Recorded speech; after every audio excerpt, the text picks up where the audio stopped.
Hello and welcome to Pale Reflections, a proud member of the Doof Network, where we reflect on Wild Bow's most unfinished work as it releases.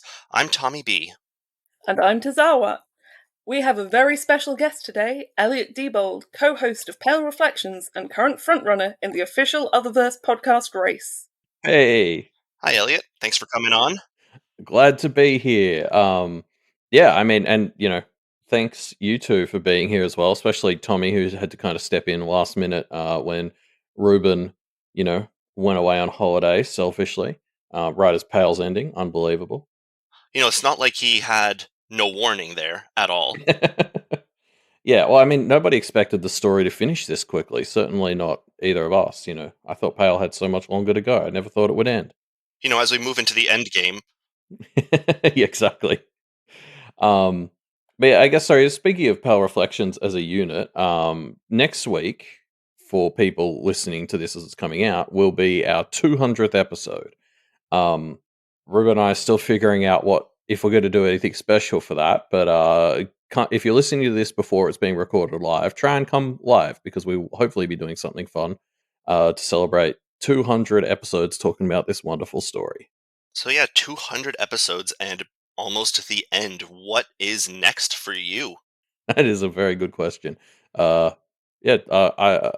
Following in Lucy's footsteps, we'll probably take a 10-minute nap. And then you have All Packed Up coming up, right? Yes, yeah, and we will be probably talking a lot more about that in that 200th episode. So I guess that's an incentive to come. That's something special we're doing there. Yeah, nailed it. The 200th episode will basically be a promo for All Packed Up too. Probably, yes. 10-second teaser? Yep. 10-second teaser, which is just the sound of one of you vomiting as you drink Brilk. I don't think Ruben is doing Brilk again. I think it's just going to be me if my Pisces theory is wrong. Which odds are it is? Yeah, definitely. Do you want to give us a special teaser on your Pisces theory? Nope. I'm saving that for the stream. We will. I guess people are going to find out my theory if and when I'm drinking more Brilk, I guess. Not even an elevator pitch. Nothing. Nope. Okay. But yeah, so let's get into the arc summary for this one, because this is we've said it before, but this is a doozy of an arc. I just want to say, yeah, but when I hopped on, I was like, oh, I have to go back and reread. I figure I have, a little bit of Charles and then the Crucible, but no, it's the entire attack. Yeah, like 24.1 is the chapter where the Kenneteers are walking on a path with a bunch of their newly awakened, awarened friends, and they're making their way to the remains of the Blue Heron fight. So we're not even talking about starting up the storm yet. But yeah, so just to jump into it, Lucy is on a path with a bunch of teenagers, so basically about as far away from her happy place as it is possible to be. Oakham is kind of lording her experience as an aware over the other awares. And Sylvia is also here trying to help Verona, but, oil and water, those two, when it comes to supporting each other. Anyway, eventually the gang drop into the remains of the Blue Heron Institute, and we mourn our losses. The hammer has been nailed on the head. Mr. Gill was killed by his son, dead dad Donnie. But there's some silver linings. Gilkey is back. Lucy has a nice moment with Nibble where she lends him his phone so he can watch some TV. And the Kenneteers try to subtly outline their plan, but there's a duck-faced foundling that kind of spills the beans. And this first chapter finally ends with Lucy telling the Kennet others, and by proxy the parents, that if her magic is taken away, she will stop fighting over her forsworn dead body. Is this the chapter where Gashwad is just lurking in the background of the path? Just pretending that he's... I don't remember. I think it's one of them. This is he comes down the escape rope last and gets illuminated and super pissed off. Yeah, he's trying to be, Gollum and Moria. But I think it is 24-4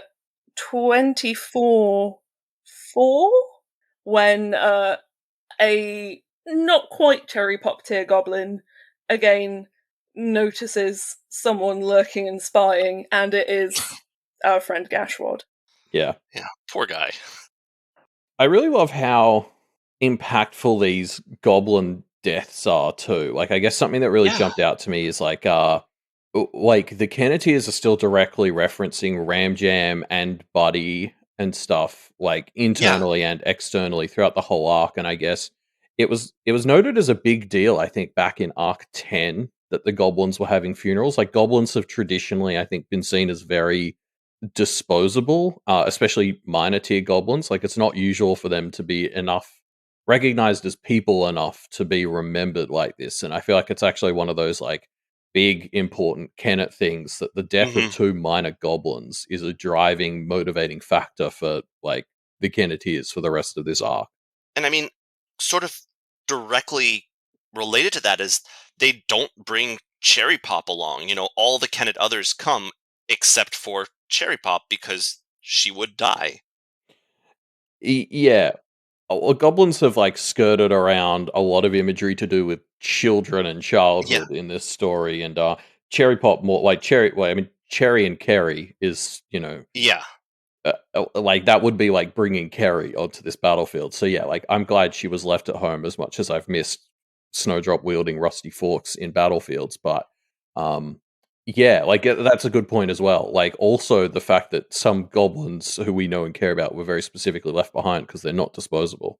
I do want to draw again an explicit contrast between the kind of Arc 10-ish goblin deaths, which I think Edith explicitly said the goblins that died were nobody you were close to. And one of the trio did say, does that make it okay then?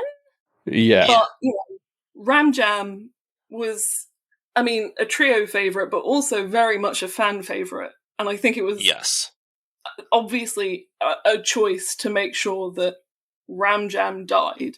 Yeah. Yeah, and it's and I think it's important on top of that like, yeah, it was a fan favorite and he was a minor goblin. Like that, yeah.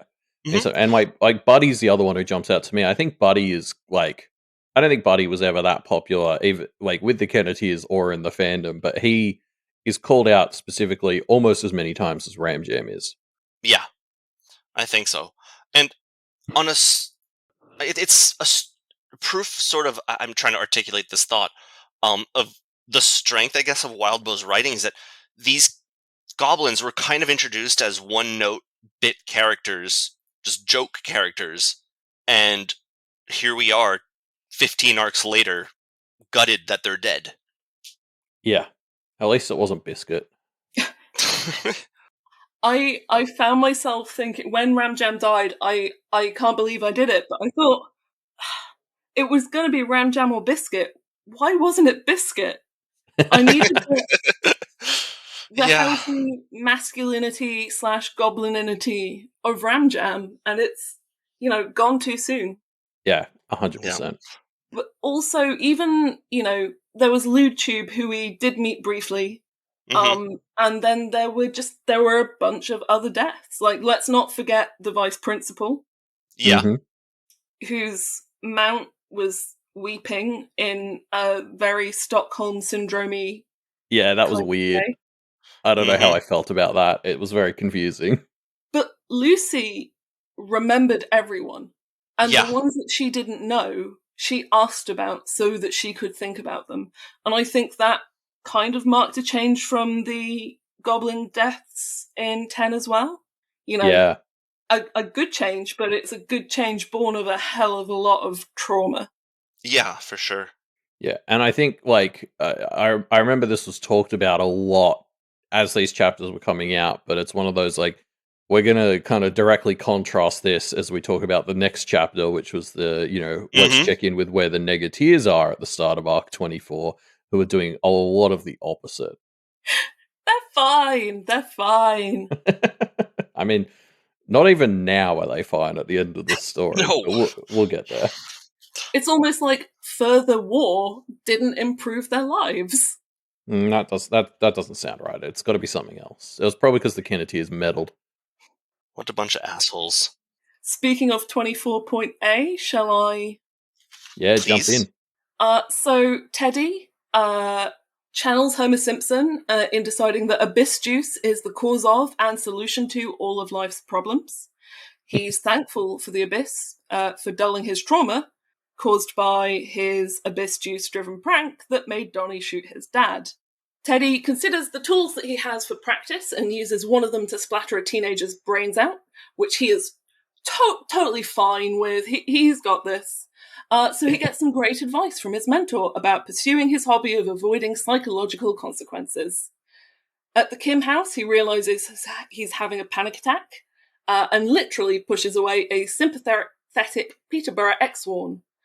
But he's luckily joined by horsemen who gives him empathy and support despite being bound, which Teddy reciprocates by admitting a totally healthy crush on Kira-Lynn and threatening Horseman with sexual abuse. However, he does follow Horseman's advice and call his mum.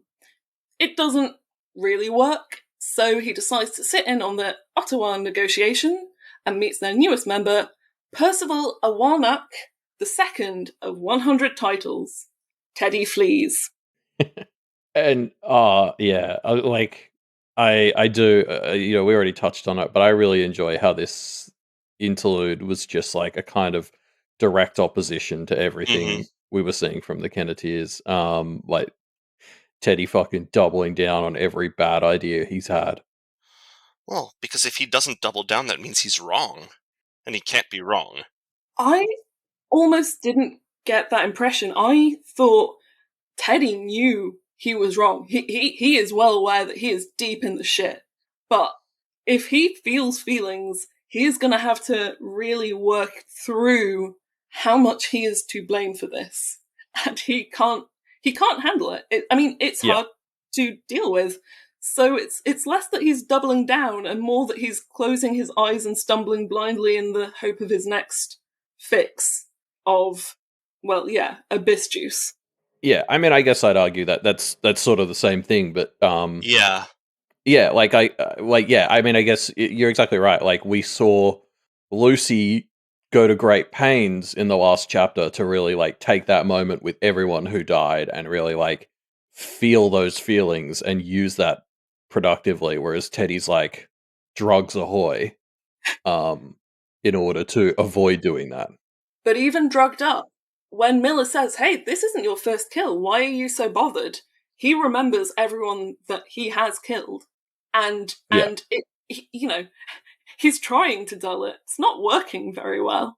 No, it's a bad system. And especially re-examining this chapter, like with the sort of knowledge that we end up with kind of the final three negatives, and Teddy kind of feels like the Verona-ish like negative. It is really funny to also see how like in this chapter he's stumbling over a lot of the same blocks that Verona was hitting early in the story. And a tale as old as time, we're seeing how Charles's way of dealing with it is just making things worse. Like Teddy is kind of moving away from his humanity, chasing bad things, running away from his family for all the wrong reasons, and just in this system that kind of encourages him to keep taking the bad forms of that and move them ahead. And I suppose in some ways, this was his Bristow. Donnie's dad was his, oh shit, I condemned someone to the brownies. And Verona, she makes jokes. She makes sound effects when she mimes his death with cheese and chips. But then other people say, "Hey, that's pretty fucked up. Are you okay?" And she realizes she's not, and she kind of works through it. Not so much here. I mean, except for Horseman, the Kennet prisoner, who still manages to do his best and is the closest anybody comes to helping. Which is repaid, immediately by Teddy being just a wonderful guy. I love how Horseman calls that out, though. Like, Horseman's like, "Hey, don't you actually like this?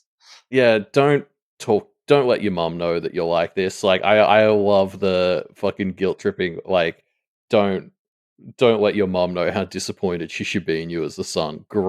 A great angle. Immediately following the don't mix up a crush with your mum, which is also very good advice of a different kind. Yeah, that's very applicable advice to everyone in the world too. Yeah. I'm going to be very curious to see if any of the epilogues contain these final 3 negatives, especially Teddy, who kind of did get away ish. Yeah. I'm very interested to see how the particularly the final 3 negatives are healing. Dead Dad Donnie as well, I suppose, but yeah. Mm-hmm. And I think I'm not alone in wanting to hear from Joshua. I think the only one that took the parachute route. That's a good point. Yeah. Yeah. I wonder what he'll think about. Well, I suppose he's lost his memories, actually, so it may not mean anything to him that Leonard got banished to the paths. But as the sort of softening of innocence and spread of awareness, he might end up with some kind of awareness related to the fact that he was once a practitioner. Yeah, I mean, I guess we'll see. Yeah, I don't know what the rules would be there. Yeah. I think they said he would never be awoken again, but awareness isn't awoken, and also everyone that said that is dead or in prison for hundreds of years. Yeah. So maybe nobody's really going to be enforcing it. The sword moot could just vote otherwise. Hey, you were part of this shitty group. Let's awaken you so you remember it and then punish you. Yeah, I mean, Lucy would love that. Yep. Awaken him so he can attend Kennet Found. If they've got civility courses, I figure they've got therapy class. Rehabilitation? Well, I mean, that's basically civility. Look at Anthem. That's true. Who is still technically not necessarily free for all of the murders. He's so redeemed in my heart. I'm still going to be angry at Miss if she's holding a grudge for all the murders he did of her children. But I kind of get the vibe that Anthem is just content to chill in Kennet Found. He's not interested necessarily in leaving, it feels. Except for protecting his daughters, basically, yeah. And apparently he gets to leave to do that anyway. The last conversation he had with Liberty was, if I get out of prison, having killed a bunch of people, we should definitely go and kill a bunch of not people? ? So, yeah. I mean, I definitely took a very optimistic take in the kinds of pest control he was talking about, but there's definitely a huge asterisk on any positive read on that for sure. Just so long as he doesn't talk to the Legendaries. Mm-hmm. Yeah. So one of my favorite lines of maybe Pale, but at least this arc is in this chapter, and it's Charles bringing his hand to his mouth when he meets Percival Awarenach II. Yes. Just wait, they got me with this again? It's dawning horror. It is the end of a pretty, ball-crushing chapter, and it just ends with such triumph for the readers. Yeah. And it's that Verona energy of just, it's the pettiest, most irritatingest, piece of shit way to trap someone, and you just love to see it done to him. Mm-hmm. I think the only way it could have been topped is if she'd done the same thing, but put the mind into one of, a facsimile of one of the racist squirrels. So he can get both sides. Yeah, I like that. Even then, Charles was like, wait, no, there's a line here with the racist squirrel. That was always the fun thing about Charles, is he agreed with Kennet on a lot of maybe towards the end things got worse and worse, but for a long time there he wasn't that far away from Kennet on a lot of issues, and so it was always nice seeing, even though he was the villain, having those moments where he's like, okay guys, but can we cool it with the racism, Yeah. Actually, to be fair, a lot of Kennet others have done quite a lot of murders. It's just that Charles is maybe 50 to 100 years behind them on his journey. I mean, there's probably also, that's an interesting thought. Like, if Toad Swallow of 20 years ago had stumbled into getting the Carmine role, like, what mistakes might he have run into? Well, not necessarily Carmine. I don't think he'd be a good fit for that, but like, I could see Toad Swallow falling into a lot of Aurum? traps as an Aurum. Yeah. I Yeah. mean, he's still friends with the milkmaid and kind of clearing up her messes at this point, right? Exactly. That's not ideal. That's what I want to see more of the milkmaid and like Killwag and in this, as presumably we rebuild Kennet below, like bringing in those boogeymen who weren't complete shitbags was like a really fun part of Wait, what they were experimenting with there. are you trying to argue the milkmaid wasn't a complete shitbag? Yeah, I mean, there was a moment there where she was trying. I mean, look, obviously, we saw what she did to Raph, and there was some funny Windows stuff there, but it was mostly bad. But it seemed like she was willing to try and not be so bad, and that's better than other Carmines. Sure. On the other hand, if we're assuming that Mal's, I want to say stepmom, was snapped or eaten or whatever, we are out of Brilk, and maybe Clara could provide the new version? Oh, no, I can't do worse than Brilk. That's no, You're not no, willing. thank you. Brilk is my limit, I think. You mean you're not willing to try and turn people's blood and viscera into a drink? Milk? I mean, with cat, like, you can obviously, hear the gears turning right now in his mind. If there was consent, obviously, and like, if we did, like, I don't want to get diseases. Yeah, that's the big flaw in the plan. Yeah. Like, I'm just saying, if it passes a health check and not a very stringent health check, obviously, and everyone's on board, like maybe if it's my own blood. Anyway, okay. That's a conversation for offline. All right. Do you want me to move on to 24.2? Let's do it. All right. 24.2 is an Avery chapter. People of all walks of practice life show up for a meeting as Charles is locked away, and Avery, Lucy, and Verona give a sort of summary of Pale up to this point. The kid Kennet Aware asks some insightful questions, and the Kennetiers reiterate the stakes as they plan Sword Moot 2.0. Many of the establishment practitioners balk, and some of them sign on. Anthem and Grayson flirt, someone wants to bind the Turtle Queen, and then Raymond and Durocher show up, try to get everyone to just seal off Ontario and forget it exists, and then they try to figure out Charles's plan. Finally, Hollow Yen doesn't tell them Rook's plan because she has none. I forgot about Ray and Durocher. That's like, I feel like I'm just building this endless list of things I want to see in the epilogues. Paul Wildbow's going to be writing them for 2 years if he tries to cover everything that I want to see. So come out at the same time as the last Rothfuss book. Yeah, exactly. But yeah, I'd be very interested to see what Raymond and Durocher think now that the Kennetiers did actually manage to win, especially Durocher. She's like, wait, this Crucible thing happened and I wasn't invited? Yeah, Durocher's going to be mad that they made it tiny. I think Ray got a pretty good cap when, he was asked to talk to the Red Heron parents. Yeah. And he worked out some issues, I think, which was good for him.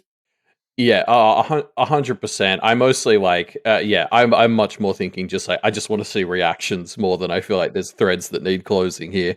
Yeah. This isn't an epilogue chapter. This is just something I would like to see. But I would love a day in the life of Durocher. Just, wake up, brush teeth, pet primeval the size of 12 elephants, get breakfast. Like, that's a familiar bond. I think, have we really seen many familiar bonds aside from Avery's in this story? Like, what they feel like for the practitioner? I don't believe so. I don't remember we any kind offhand. of we saw the courtship with Schatzmugel. True. I mean, I guess was creepy. Yeah, we saw some, like, I guess I'm just thinking, Like, Ryan is the other one that jumps to mind, but like his was he uses Sovereign when convenient. Like, Sovereign isn't a person in his POV, whereas obviously, like, Avery has her kind of low-level psychic connection with Snowdrop, and I'm wondering if Derosha has anything similar with her Primeval. Hopefully all these characters will be back in future stories. I think this was brought up during the main chapter episode, but Anthem and Grayson, it's love. It is literally Grayson's only redeeming feature, the crackling sexual tension that makes everyone else a bit uncomfortable. I feel like it's the only thing in life that makes him even a tiny bit happy. I don't like it, but that's because I'm still riding this Jasmine Anthem ship. That's canon. Wildbow just hasn't gotten around to it yet. Yeah, it's canon off screen. Lucy just isn't aware. Ironically. Oh man, imagine that. That'd be a revelation and a half. So by the way, I've been seeing Anthem for the past 6 months. I just didn't want to bother you while you were dealing with the Carmine. But now Liberty's moving in. So we've got semi-confirmation that Lucy is not interested in open relationships or poly. We don't have confirmation that Jasmine isn't up for it, though. So I don't see that these have to be mutually exclusive. I was thinking that. And I mean, go get it, Jasmine, I suppose. I still feel like this is better than Grayson deserves, but yeah. Yeah. Maybe it will encourage him to be good. Yeah, you can have that's some fair. flirtation with Anthem as a treat. I would love to see Grayson locked into the civility course with Anthem working to teach him. Like, let's get some fucking school teacher flirty dynamic mixed into this, where Anthem is helping him through the civility course and helping him find his softer side. Like, this fanfic writes itself, guys. Well, I'm sure Anthem has made some promises to his sword? He has to teach something to get something out of it. Yeah. In his, here we are. This is one of those fanfics that makes you click the yes, I'm over 18 before you read it. Yeah. Yeah, because that's not the only sword that he's going to be teaching with. Oh, Christ. Anyway, 24.3, Verona. We're back on a path, and the gang's figuring out what to do next. Nicolette is trying to help, but we kind of learn in this chapter how weird spaces can affect augury in weird ways, and that's something that's going to be very relevant later. We do eventually manage to get an idea of what the enemy's new base looks like, and the Kenneteers are sort of trying to figure out what approach they're going to take to invading this base. They discuss some stealthy options before deciding to just literally storm it. Once more into the breach. Yes. So the Kenneteers split up into teams, each sort of becoming the general of their own group that fits their modus operandi. So, we're still in Verona's head, so we start with her, and she's heading up team sit on the back lines, which quickly encounters the dropped call. Verona does an impression of Neo, waking up in the Matrix and getting all those tubes pulled out of him. Yeah. But, eventually her team succeeds in getting it to back off, and so she meets up with Clem and borrows a puzzle box. So I want to note that it took me until about the impression of Neo to work out the pun in literally storming the keep. Thank you. I was very proud of that one. It took me until just right now. Yeah, I felt a bit nauseous reading that one. Yeah, it was pretty gross. Good. I loved it. I mean, obviously, there's a reason Ruben and I started with Pact. I live for that kind of violent body horror. And you chose Pact and not Twig? Yeah, one day I will get to Twig, but yes, I live for this stuff, and it was so. I mean, we talked about it a lot throughout this story, but it was very. It just is like it was a great attack on Verona, and this is something Wildbow's obviously very good at. But the way the drop call took over the space and then started invading her body, that's so specific an attack on what matters to Verona. which is what made it, I think, even more harrowing. Like, I don't know, there's a world where, you know, if this is happening to Lucy, it's like horrifying, but not to the same degree, because for Verona, her relationship with like her self and her body has been like pretty rocky in some ways.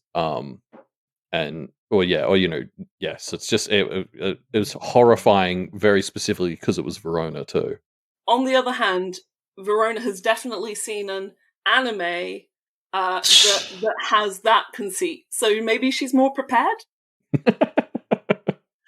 And you say that Verona has a harder relationship, I don't know, than Lucy does, but I mean, maybe I guess over the course of Pale, Lucy has come to appreciate herself, or not. That's not the right word.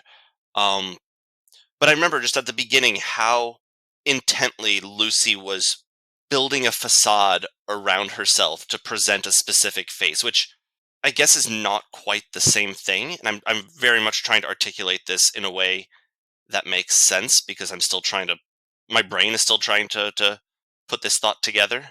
But I don't know that I agree with you when you say that Verona and Lucy, actually scratch it. I'm rambling. No, I get what you're saying. It just would have had, I guess, a different flavor to it, because with Lucy, it would be more about breaking that facade. Like, I agree with you. Her whole bulletproof look thing is you know, the attacks are much more on, yeah, like, what is this doing? Like, because, you know, Lucy doesn't want to look weak or that sort of thing. Whereas, like, for Verona, it was much more. I guess for Lucy, it might have been the after effects. Whereas for Verona, it was more the fact that it was like her personal space was being invaded that was really upsetting. And you say that, and I realize that 24.5, there is that attack against Lucy by one of the boogeymen. We'll get to that in a minute. Exactly. Wildboat is very good at this, yeah. Yeah. I think one of the differences is that Lucy's kind of shield, Lucy is a bit like, she has a shell, and the shell has to stay intact. Whereas Verona at the start is more like a statue, in that it's the entire way through, but she just doesn't, you know, it's the change that is concerning to her. She knows what she wants, and she doesn't want to deviate from that. And then, you know, early Avery is just kind of like a pile of sad mush. Yeah. Yeah, and uses the glamour to shape herself into not mush. Happy mush. Yeah. She really is happy mush. That's a great way of describing Avery's vibe. Okay, so with 24.4, Avery's back, and after a game of Goblin Recross, she mediates the Liberty Theatre debate on silliness as a survival strategy. She doesn't encourage her classmates to lie to innocents, and the aware entourage grows by several Sergeant Hall residents, which Avery gets to experience as she finds out about some of their foibles. One asks if she's considered maybe getting shot less. Lying to locals goes poorly, as they're revealed to be tooth fairies, but the power of friendship succeeds, Avery de-escalates, and everyone leaves mostly unharmed, apart from Vaughn, Cosmic Chew Toy. Goblins wake up the real residents, who find out that the area is on fire, courtesy of a little opossum arson. I loved these new aware. Like, this is one of those things where I'm just like, Wildbow, you can't leave this universe for too long, because even at the end, he just, like, seemingly without trying, just deposits a bunch of absolutely delightful new aware onto the scene. I'm glad that Figueroa is exactly as awful as he seemed when we heard him described previously. Like, he's technically on their side. He is so shit. He's shit to everybody in a best and worst ways. It was funny because I was kind of like, when this plan was outlined, it was like, oh, damn, like, we're not going to get to see Sharon again. I love to hate Sharon. She's the fucking worst. But, like, bringing her is kind of counteractive to everything that this plan is about. And I guess Walbo kind of agreed, because he was just like, oh, I'll do Figueroa instead. He's just as unlikable. So it's just occurred to me that the way I described him, you know, I'm sure Anne's doing okay right now. Has anyone thought about setting those two up? Because she is awful until she's on your side. And then, you know, she's fucking powerful. They could be a nice couple.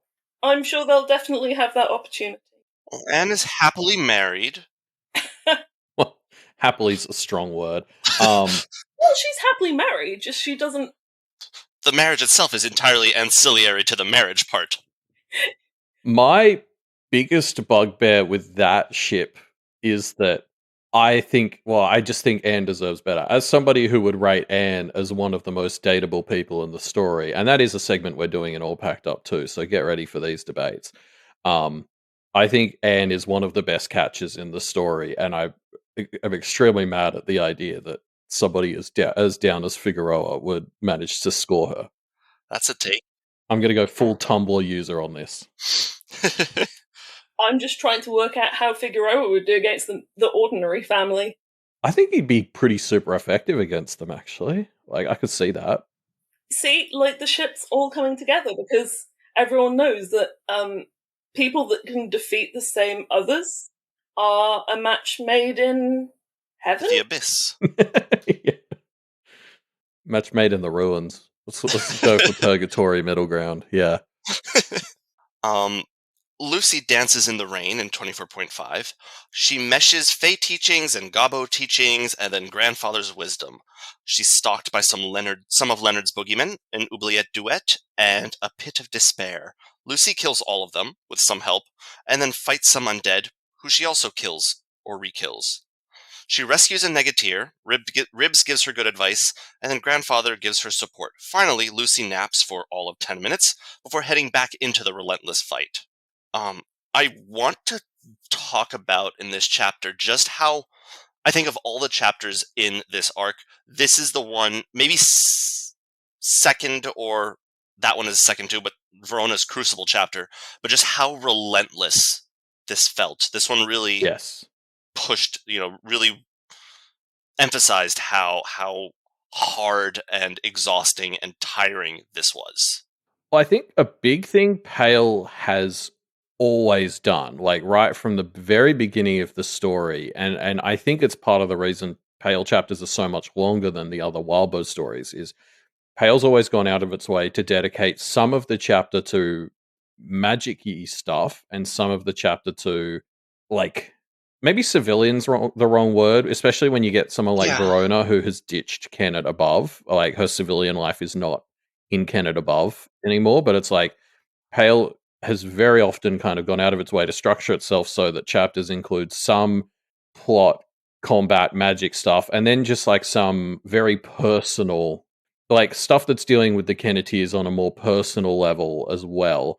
And so like a lot of chapters can almost be divided into those two halves to some degree. And Arc 24 was one of the biggest points where the story has largely ditched that. It's still there a lot, but like Arc 24 was one of the ones where we had a lot of chapters that were just wall-to-wall violence, or like even the parts where we're seeing the Kennetiers' more personal side. It's them just checking in with other characters in a different part of the battlefield. Like even in this one, Lucy has her nap, but it's like 10 minutes. Like, yeah, exactly. Like it's still sticking to that Pale formula of not just being the action for a whole chapter, but like it still kind of is. Like the rest personal rejuvenation sections of the chapters are not restful, are not like not that intimate, like that sort of thing. Yeah. And I think it's more dramatic for being such a contrast to the rest of Pale. Exactly. Yeah. Like this war feels like an escalation because of stuff like that. Yeah. Yeah. And also her nap was still on the battlefield. It was just in one of the enemy's houses. Yeah, shells are falling and exploding around her. There's dirt flying into the air. That's just like counting sheep for Lucy. Yeah. Yeah, but like even some of these other ones, like, we're going to talk later on about like the Avery chapter where she's gliding around dive bombing people, and like her rest and recuperation in that one is to talk battle strategy with other people. Like there's no, and I mean, it makes sense. They're in the middle of a war. It's just it goes on for so much longer and is so much more intense in this arc. It turns out war doesn't come with tea breaks. It should, though. Be like cricket. But yeah, I'll jump into 24.6 now because it's just another Lucy chapter. She's got a pair back to back. So she wakes up from her nap and the chaos is so powerful that she hears the gunshot of Grandfather killing Joel, the dragon hunter, who doesn't hunt dragons. I'm never going to let that go. Yeah, what a loser. And like it's so chaotic that Lucy hears a sound and she's not even really sure what she's hearing. So that's where we're at. Anyway, the Kims aren't quite as easily put down, unfortunately, and some shenanigans ensue. And eventually, Lucy and Gramps are trapped inside this like living maze. Lucy manages to escape. Grandfather doesn't, but she manages to convince people like Anthem and Anne to go back and rescue another. Which they find a little bit confusing, but she's powerful, so they go with it. Anyway, the victory is actually quite shortly lived because this is the point where the Kims drop a giant baby on the battlefield who starts to wreck shit, and it's even worse than Brett. I feel like there was some Anthem shaming that was not deserved there. He's, despite my earlier qualms, he's been pretty good at being like, oh, I just otherized, deperson. I just removed oh my god, there's no good words. I was trying to think humanity. I should recognize that these sapient beings are sapient. Good idea, I'll try. Anne's still not quite at that point. She's more at the, I guess, okay. Ugh. If you insist. I guess you have power. I was more thinking of Anne when I was throwing shade at how it was. Yeah, you're right. I mean, Anthem was a bit. I don't think he was like immediately thinking like that, but he didn't like resist the idea, whereas Anne was very much like, okay, weirdo. Do we know why Joel the Dragon Hunter got forsworn? Because I'm willing to bet, if we don't know, that it's because he called himself a dragon hunter and never hunted a dragon. I think that was specifically called out as like something that was okay to do, but I support this idea because I still, what a loser he is, or was. He was working his way up to dragon hunting before he was shot down in his prime by grandfather. Okay. He would have gotten there one day, he swears. I do love that headcanon though. Like that's definitely a fun meme to keep saying. Is that he was forsworn because he's not even a dragon hunter. Okay, so 24.7, Verona. Verona admires her baddie's new baby and tries to work out what it is. Her good instincts and patchy knowledge are cautiously approved but not confirmed. She ponders sex scenes and diabolism in relation to the Kims before Macaulay wins a point for saving her. An abandonment echo brings up feelings about Mal and Anselm, and she uses Clem's puzzle bracelet to beat a delightful bogeyman whose lurid threats fail to impress. Anthem is really proud of throwing a rock really well. That was also one of the best moments. Verona's like, what kind of ritual can I use to get this rock all the way over there? And Anthem just like, yeet. I especially love how kind of bitchy she is when he's like, well, I just like, she's like, what did you do? And he's like, well, it went where I threw it. And Verona's like, well, that's how throwing works. Like, you can tell she's just a little bit salty about like how Anthem just kind of did it, which I loved. Yeah. The boogeyman that she defeats there was one of the two that Lucy defeated earlier, right? Or was it a different? Lucy killed his little brother. So right, and he runs off. Yeah, and that's when his spectacular Mr. Marshmallow. Yeah. Which his insults belied by all of his traps failing because the puzzle bracelet just fucked shit up. I love that, yeah. Spouting violent misogyny, nearly gets brained by own swinging blade. Mind you, without the puzzle bracelet, that guy was clearly terrifying. Like, once you're in there, you're fucked, seemingly. He was also quite bemused by Verona having Gillette. So I think she could have taken him. Or at least just confused him into giving up. Possibly, Maybe. yeah. And I think Lucy points out, like, why are these two guys walking around outside to fight me when it would have been horrible to fight them in their own oubliette? So yeah, it's interesting to actually see that happen. I think this is also the point where we've talked about, even Charles is like, whoa, I'm okay with genocide, but the racism is a bit much. And we do later see some bogey people, who try to make it very clear that they might want to kill you, but they're not, like, racist or anything. And I think it's because they've seen Mr. Marshmallows, and they do not want to be associated. Oh, 100%. It like I think other people have said similar stuff where it was like, we see Mr. Marshmallow and everyone was like, fucking yikes. And then it's a few chapters later that we see this other guy and he's like, no, sorry. Like, you're yes, beneath I believe me, in. but you're not racist. It's not a racist I believe thing. in slavery, but just like, it's not a race thing. Like, there's like some other hierarchy I subscribe to or whatever. But yeah, like, I love the idea that it's like they all met Mr. Marshmallow in the pre-abyssal briefing, and they were like, okay, like, look, yeah, I'm violent and murderous and problematic in all these ways, but I like, no, just no. They're all giving each like other that. uncomfortable looks behind his back, like, yeah. This guy? He does not go here. I do want to know, as far as we know, that bogeyman is bound to the seal as well. So he's really not racist. Yeah, that is true. I kind of believe him. Like, you know, there are plenty of other ways to be problematic when it comes to slavery. I'm more than willing to accept that race isn't part of it. Like, you know, it's like, okay, congrats on clearing that hurdle, but like, you're still limboing under a bunch of others. Yeah, got the racism, non-racism down. Let's work on the classism now. Yeah, exactly. It's like, oh, you don't believe in racism. Well, then I guess your slavery is A-okay, bud. Like, yeah. Oh, it's because I'm better than you. That's why. Yeah.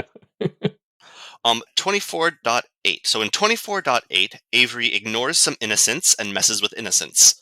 Snowdrop rallies some goblins, and Avery is spooked by the Candyman. The Candyman, different than Mr. Marshmallow, abducts a kid, and Avery rescues him before his parents scold her for giving him candy. Theodora then fights the Candyman as a child, beats him, turns into an adult, and is beaten. Liberty's still super cool, and Avery is awed by NIMBYism. She then conscripts Little Anne for her third win against Mr. Lollipop. The Kims do an amazing job of convincing people that they're not a cult. And then the Titan shows up, and then the Aurum shows up, and then the Alabaster and the Sable show up to arbitrate the effect on innocence. Finally, Avery sets up to talk to the Peterborough Forsworn and the Musser familiars. Man, I forgot how big this fight against Mr. Candyman was. Oh, it took forever. Yeah, that was a fun time. This is the only kind of through line that we see with any two bogey people in this fight, right? Like, I think so.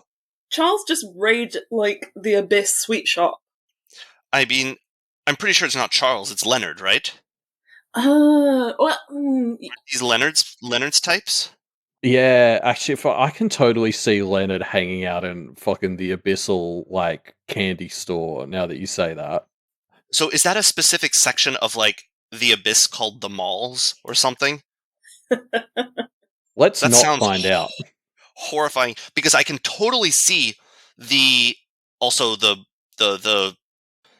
totally not racist boogeyman coming from the Malls, as well as the one who tells Lucy that she's ugly and has resting bitch face. They're all kind of have that. There's a theme there. Was it Abercrombie and Fitch that used to have, like, male models or teenagers that wanted to be models standing topless outside of their shop? Because, like, this is, like, the gender swapped version of that, and also it's their job to just tear you down. That's where I think the self-esteem bogey person came from in the malls. I will buy it.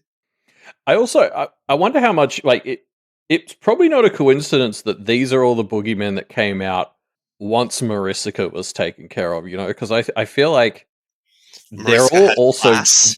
Well, they're very much not Marcy's vibe, you know? Like, I feel like Marcy was helping direct the flavors of Abyss that were coming out, and I think it's very noticeable that as soon as Mariska was out of the picture, suddenly Leonard's like, I'm going to get all my weird boys out. Yeah, Mariska had all her, like, angel-themed ones and, like, religious-themed ones. Yeah. And, yeah. I don't know, because I tried to think of how I would describe Mariska's aesthetic, and the first phrase that came to mind was mall goth. Oh man, you are now on Brisbane's list. I can't wait to know more about Brisbane. Too bad we're at the end of Pale. Yeah. I was in my memory, my flawed memory of this giant arc. I thought this was like the end of an arc, and Yeah, like another arc started. Yeah, this just so much happens. look, I mean, anybody who's listened to this much Power Reflections obviously knows that I have an atrocious ability to judge arc structure and Timing. story endness and all that. But yeah, I completely agree that like I, I could easily see you splitting this arc in two and it being two great arcs, if that makes sense. Like, Mm-hmm. unfortunately, I'm not attuned enough to what Wildbow's doing in this story to like know why these two had to be, or why this all had to be one arc as opposed to could have been two. Yeah, I don't have the finger on the narrative pulse here. No, me I'm just happy to be along for the ride. I mean, story of my life. So inside baseball, but I found out that I was probably going to be on Pale Reflections just after 24.x came out, and when I decided to run the arc through a corpus linguistic software, I separated it into early arc, which was like up until the end of 24.4, which, 24.5 is when the fighting kind of really gets rough. Yeah. And Mhm. then from 24.5 to the end of 24.9, because there is that nice kind of break where we're expecting a trial and a tea party. Yeah. And then like the Crucible came along and my early, middle, late just kind of fell apart. But yeah, it must have shifted into a bit of a 4-act structure at that point, because you would have had the late one and then it's like, and then also the Crucible section. I didn't change the names. I still had like early, mid, late, Crucible. Yeah. Yeah. Yeah. And it does feel like the Crucible itself had enough content and weight to be an arc in of itself, even if it was 3 chapters? Yeah. And one of the other things that I check, because I'm a massive dork, is I compared chapter length. And I don't know, to me, the Crucible chapters all seemed really long. Yeah. They are not that much longer than the other chapters. The longest chapter is not one of the Crucible chapters. And I just find that kind of vaguely baffling, because I could have sworn It's that they were just fascinating massive. how our perception is influenced by what we're consuming. And by like, yeah, the Crucible chapters are so iconic Dense. in that like they have each one has a big iconic locale, or Yeah. at least one, obviously. And so yeah, like I guess in your head that it kind of blows it out as to how much it was, but yeah. Yeah. Wait, so which one was the longest? That was okay. I'm pretty sure that was 24.x, which is fair enough. Okay. Valid, yeah. Yeah, in terms of like, if I had been as organized as you and done the amount of prep I should have done for this episode, I definitely think structurally I noticed that this arc did a lot of like trios of chapters, and obviously the number 3 is Pale's special number. But there were definitely like, we had the chapter where oh sorry, there was the trio of chapters where each Kenneteer was like the general of their own group. Like I think that was 24.3 to 24.5. And then there was there was like a trio of chapters where they were in each other's roles when they were gainsaid. And then obviously there was like a trio for the Crucible, and like as as I said at the start of this, I did not put in the effort to actually codify this in any reasonable way, but like there's definitely a big thing in this final arc here of like Wildbow was kind of putting trials and seeing how each of the 3 Kenneteers can rise to meet them, or in some cases not quite rise to meet them. And I think that was maybe a big part of why like the arc was structured as it was, is we had a lot of these cases where it was like, okay, let's see how each of the 3 can cope with this idea. Yeah, it's an interesting thought, an interesting take on the structure.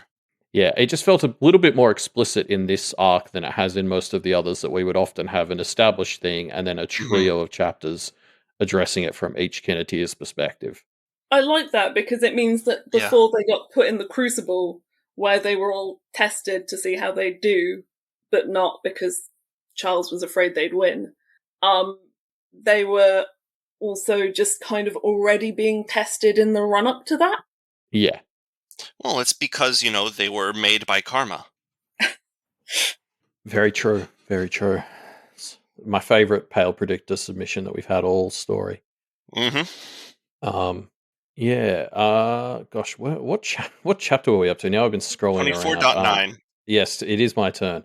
24.9. It is the whole trio, because this was that fun debate chapter where, on the one hand, we had Avery debating Grey from the Suffering Squad. And this was a debate where we had two really earnest, honest, genuine people having a pretty intense debate and ultimately not being able to get anywhere because they just couldn't reconcile it. But it was like the most in good faith argument I think we've seen in the whole story.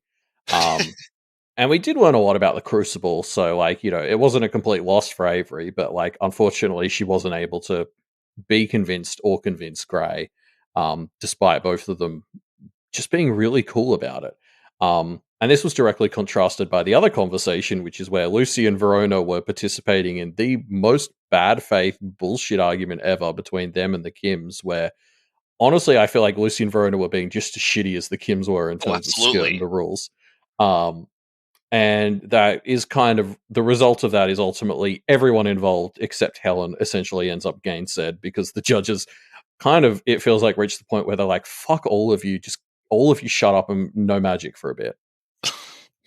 Go sit in your corner and wait. Yeah.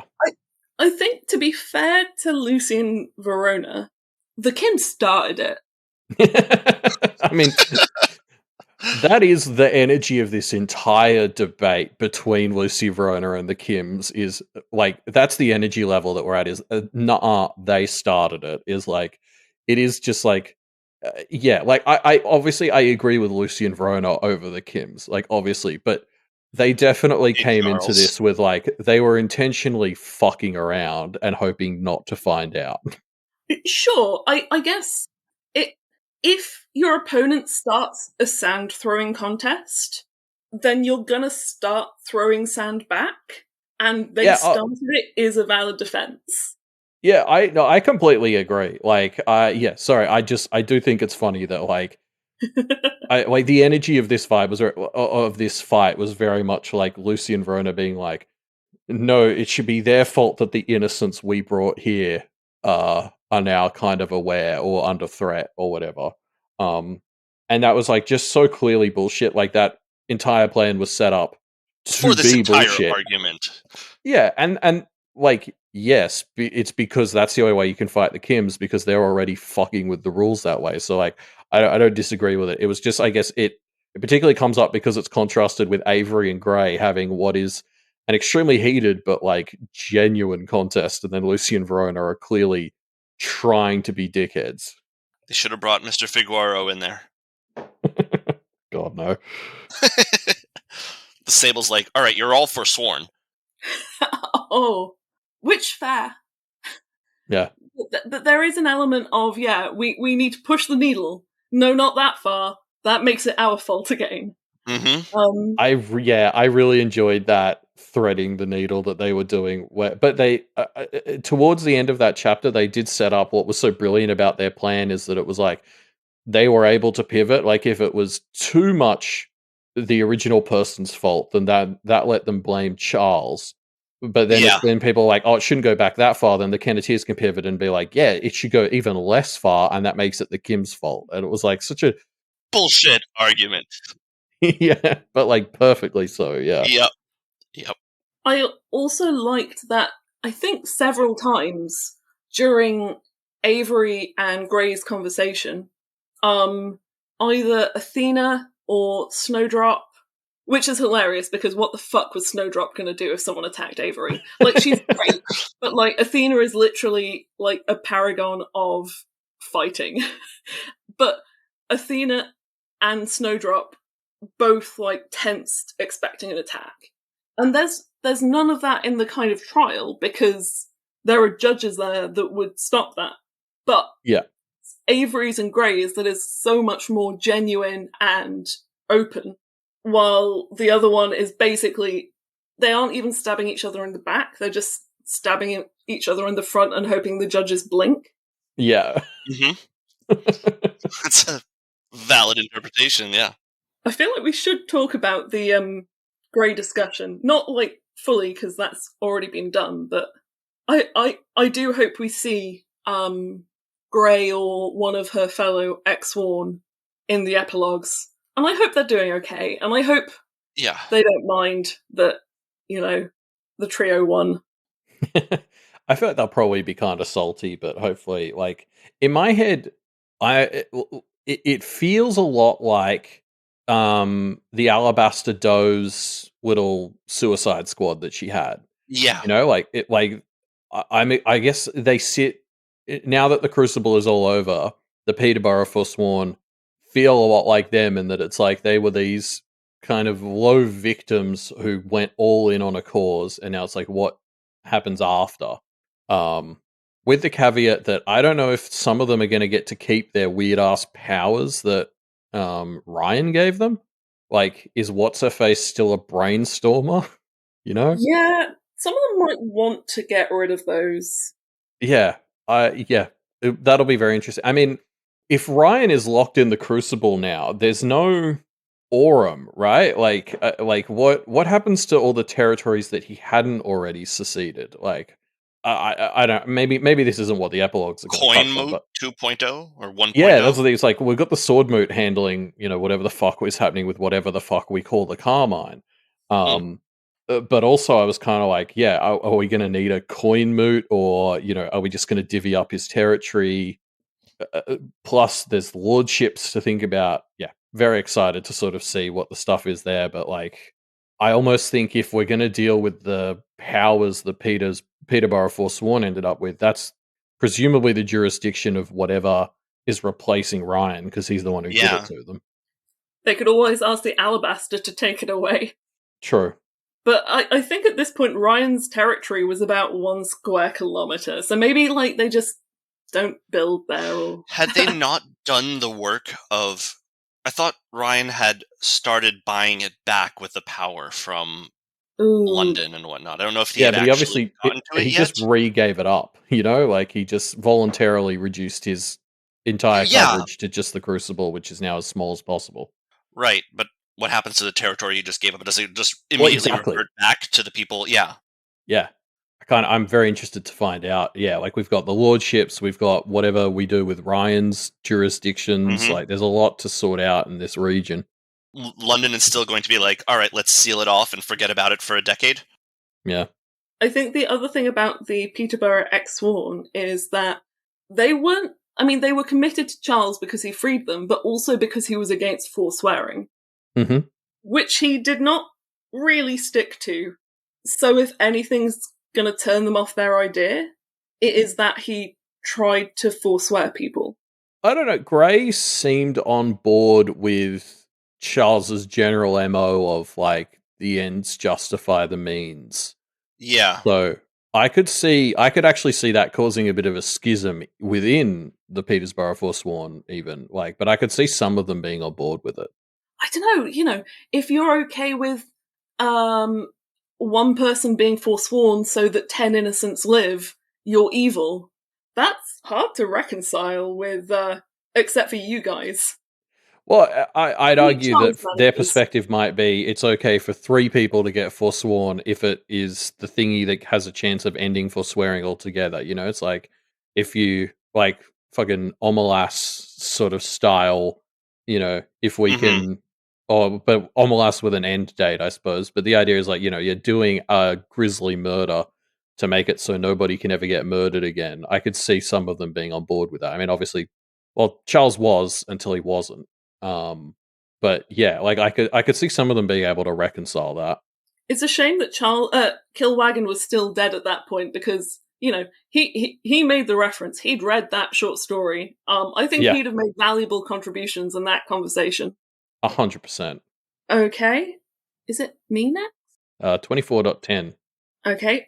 24.10, the trio start a fairy bidding war and gain a little glamour for setup. They discuss whether the Crucible has a hope in hell of working. Conclusion? No. Karma-free gainsaying means that there's an organisational restructure with Verona as Lucy. In a manner of speaking, Verona doesn't get needed parental support, but does traumatise Sylvia and discovers that Brett was the artist parent. Aware classmates help Avery until she has to rescue them from a trash-talking tech lord, and Helen goes on a surprise holiday with a jockeying Pauline Dishman, as Avery calls on dreadful forces. Aided by red pubes, Sheridan defeats Leonard Lilly. The glory of punishing this abyssal guy by throwing him onto the paths, like symbolically, where the paths are like good growth and the abyss is shitty, grindy Charles style growth, is just so good. Like, I am so glad that that's his punishment, is getting dumped on a path. Mm-hmm. Yeah, and I really liked that momentary bit, because we talked about diabolism, 2 chapters prior, and Avery says, I need you to call a name, and that immediate thought is like, oh no, and then it's Sheridan. Yeah, that was a good bit of bait by Wildbow for sure. And there is set up earlier in that chapter, you hear Verona's conversation where Sylvia is still being not what Verona needs, but in the background you just hear Avery saying, Florent did what? did no one think to, ask me? Which, to be fair to the rest of the Kellys, she is in a war zone. Yeah. And as we've said, they don't get a tea break. So...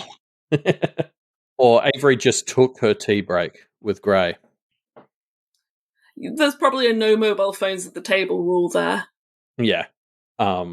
I really love hearing about Brett from Sylvia in these moments. Because it does kind of feel like Brett is done in the story in terms of Verona has said goodbye to him and all that. Like, Brett is out of her life, but it's this thing, I guess, as she's growing and becoming an adult, even if she's never going to really be in the same room as Brett ever again, probably, knowing who he was before he became Brett as we know him, it's just this really interesting and kind of important thing. It doesn't mean that she needs to forgive him or get reinvested in him, but I think it is sort of important to know that Sylvia didn't marry this blob of shit.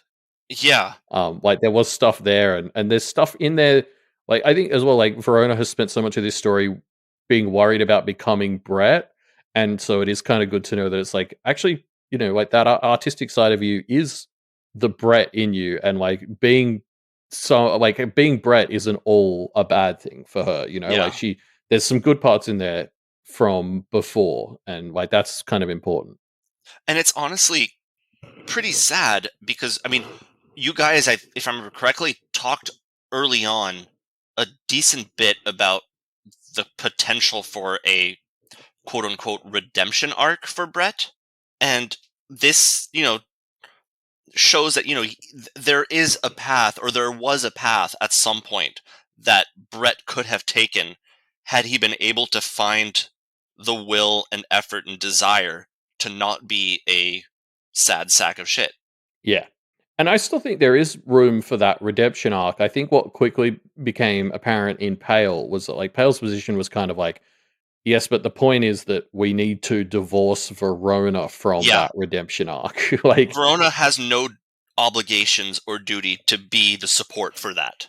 Yes, and she still roots for it. I think the story's also been very clear that she wants it to happen. Yes, she just needs to be not part of it. Yeah. Yeah. I think even it would be actively much harder for him to have that redemption arc if he had access to Verona, where he would just kind of revert to just kind of leaning on her far more than is acceptable.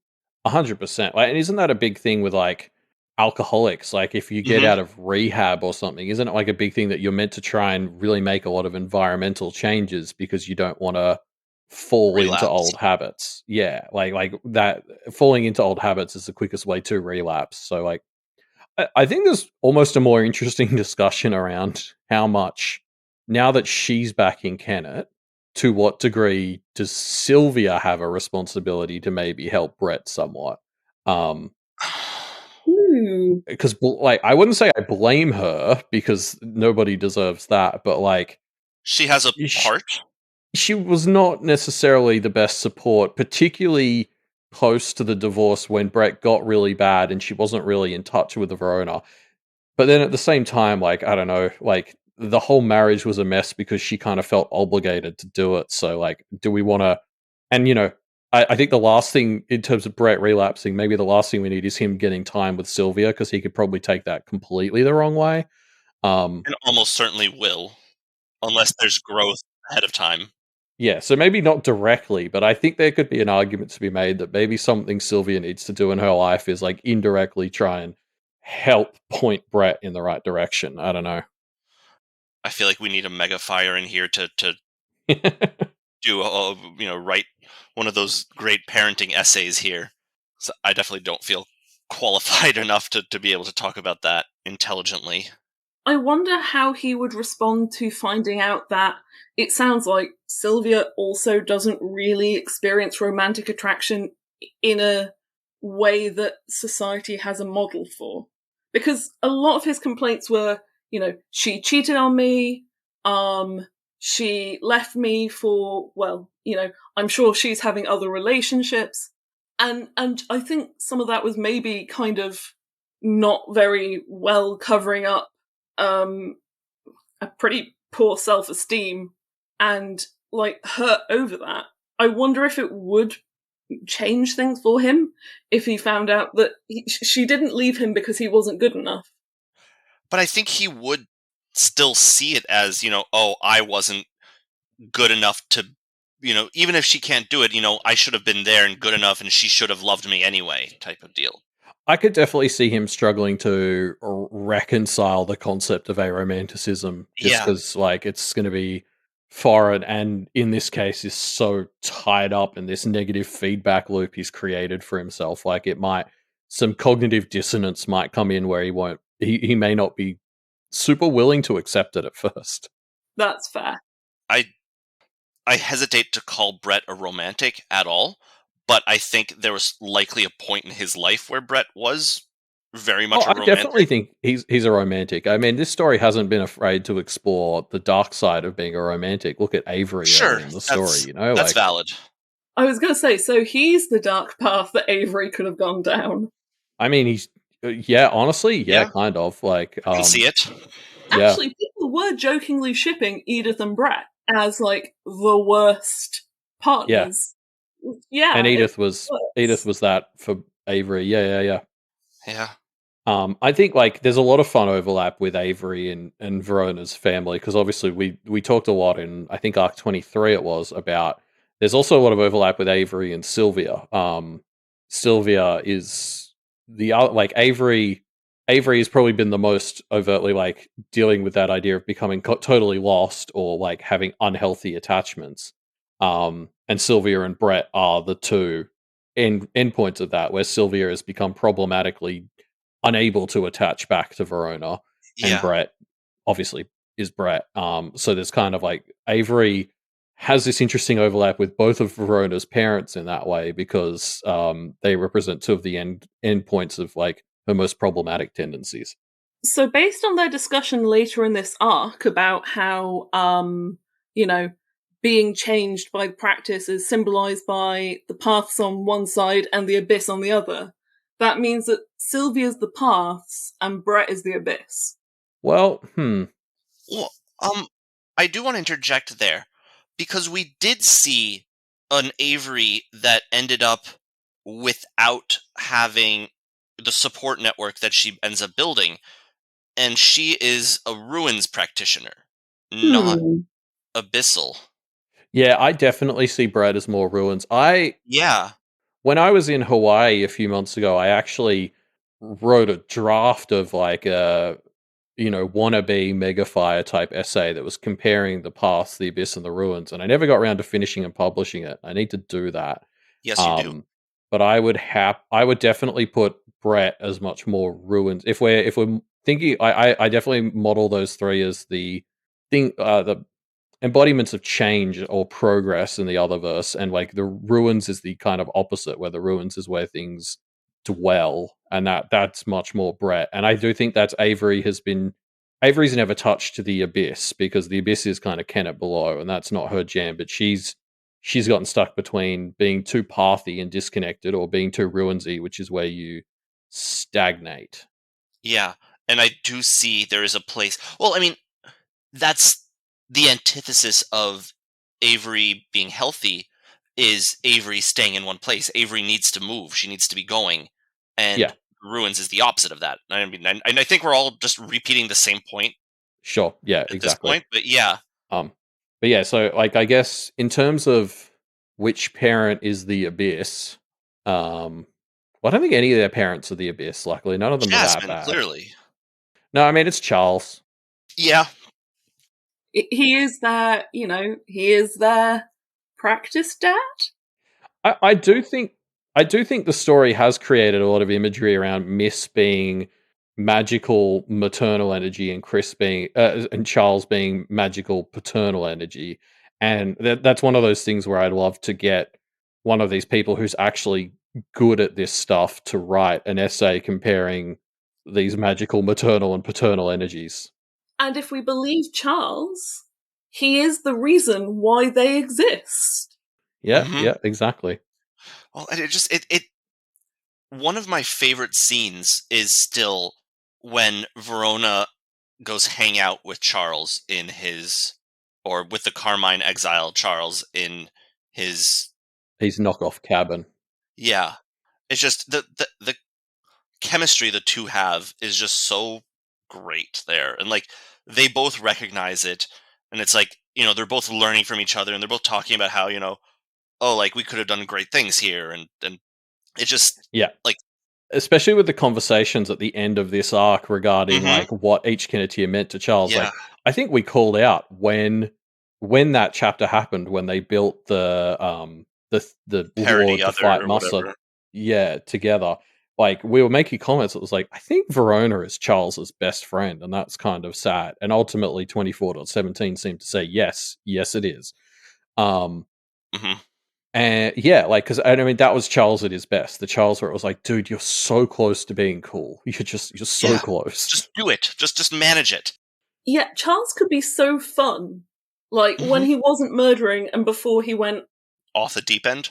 further off the deep end. I feel Sure. like the Hungry Choir was quite a deep end. There are successively deeper ends.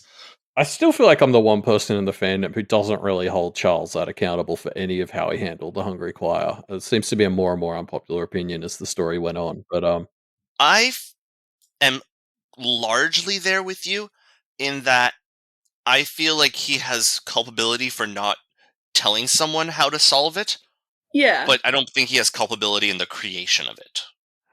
I think given that the entire thing was essentially created to stab him in the back for trying a thing after he was forsworn, I do think it's kind of reasonable for him to assume that any attempt he made to tell people about it would have been turned against him by the Carmine Beast.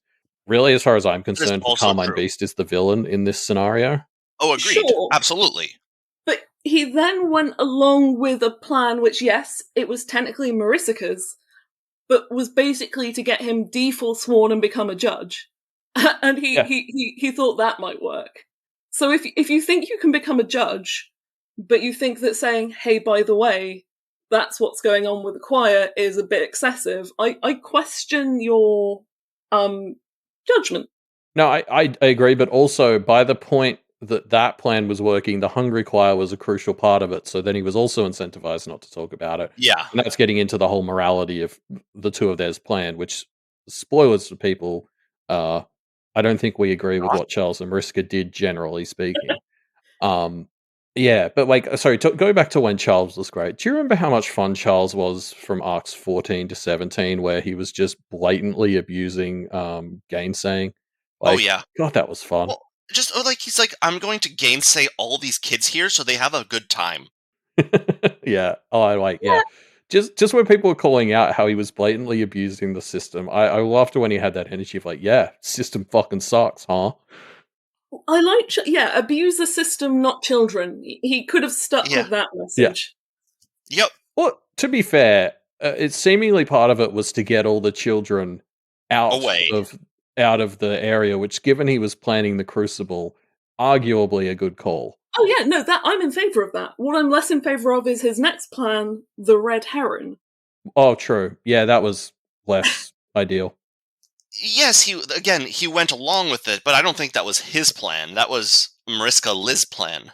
I don't think Liz wanted this. For one thing, they don't even go to school anymore. They're apprentices. That is not what she was signing up for. No. But her original, I'm sure when she pitched it to, and she's like, we can make a really cool Hogwarts. I actually would push back. I think the Red Heron had a lot more of Charles. I think he was doing that thing where, because he was a judge, it was like technically not his, but like, I think the Red Heron was very, very much his baby, because there was so much of it that was so perfectly Charles, and it was like clearly Charles's idea of what a practitioner establishment should look like. And it's like, it was almost the inverse of the Forsworn plan, where like, the first 13 arcs plan, where that was like Marisica's plan, but it was all about Charles. Like, I think the Red Heron was one where now Charles was the one where, for legal reasons, he had to take the step back, but it was like clearly his plan. Yeah, that's valid. I think my favourite Charles moment was when the trio and Kenneth were up against Musser again, and they've lost. They've gone through the kind of alternate reality, and Charles is like, man, you really got his goat. Wink, wink, wink. When did he give up on puns? That's when Charles was lost. That was the end. That was the real deep end. Somebody go reread the story and figure out when exactly Charles gave up on doing funny jokes, because that's the point of no return for Charles. That's the point where there was more Carmine than exile left. Because, as we can all remember, Charles the Forsworn was just full of giggles. All right. Should I move on? Yeah, let's do it. All right. In 24.11, which is a Lucy chapter, Julette gives the universe a heavy hint, and then Horseman fights a bougie man, who quickly has to tell Lucy he's not racist. Lucy is transported to a torture asylum prison in the Abyss, and fights the inmates and the warden, who is the bougie man. KL makes an appearance and is utterly bested by Lucy socially, to the point where the bougie man is like, she got you, man. Lucy then beats the shit out of the bougie man with a chair and her weapon ring. Lucy realizes that the Kenneteers need to approach the problems in their own way, despite filling each other's roles. She then uses an innocent to bait and trap the not innocent. Doglick is a sweet little doggo, sorta. And the Titan smooshes some Kims, and Charles' side is slowly winnowed down to a core group. Yeah, and I'm just going to keep the ball rolling as we talk about these playing each other's roles chapters, because I feel like there's a lot of overlap. So 24.12 is the Avery version, and she's now going to try to be someone else, which involves her being Lucy is her like dive bombing out of a paper aeroplane. It's going pretty well until she crashes for a bit and has to deal with some ghouls. But she manages to ditch the front lines, even though she's not supposed to, and she goes and starts stealing from innocents. I think she steals a bunch of fuel, but she leaves a note, so it's cool.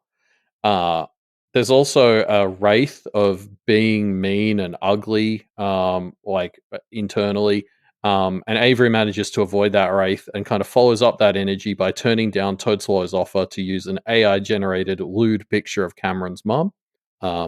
Luckily, Avery gets to have her cake and eat it too on that front, because it turns out Cameron was watching and is actually even more mad that Avery is pitying her by not using pictures of her mum against her.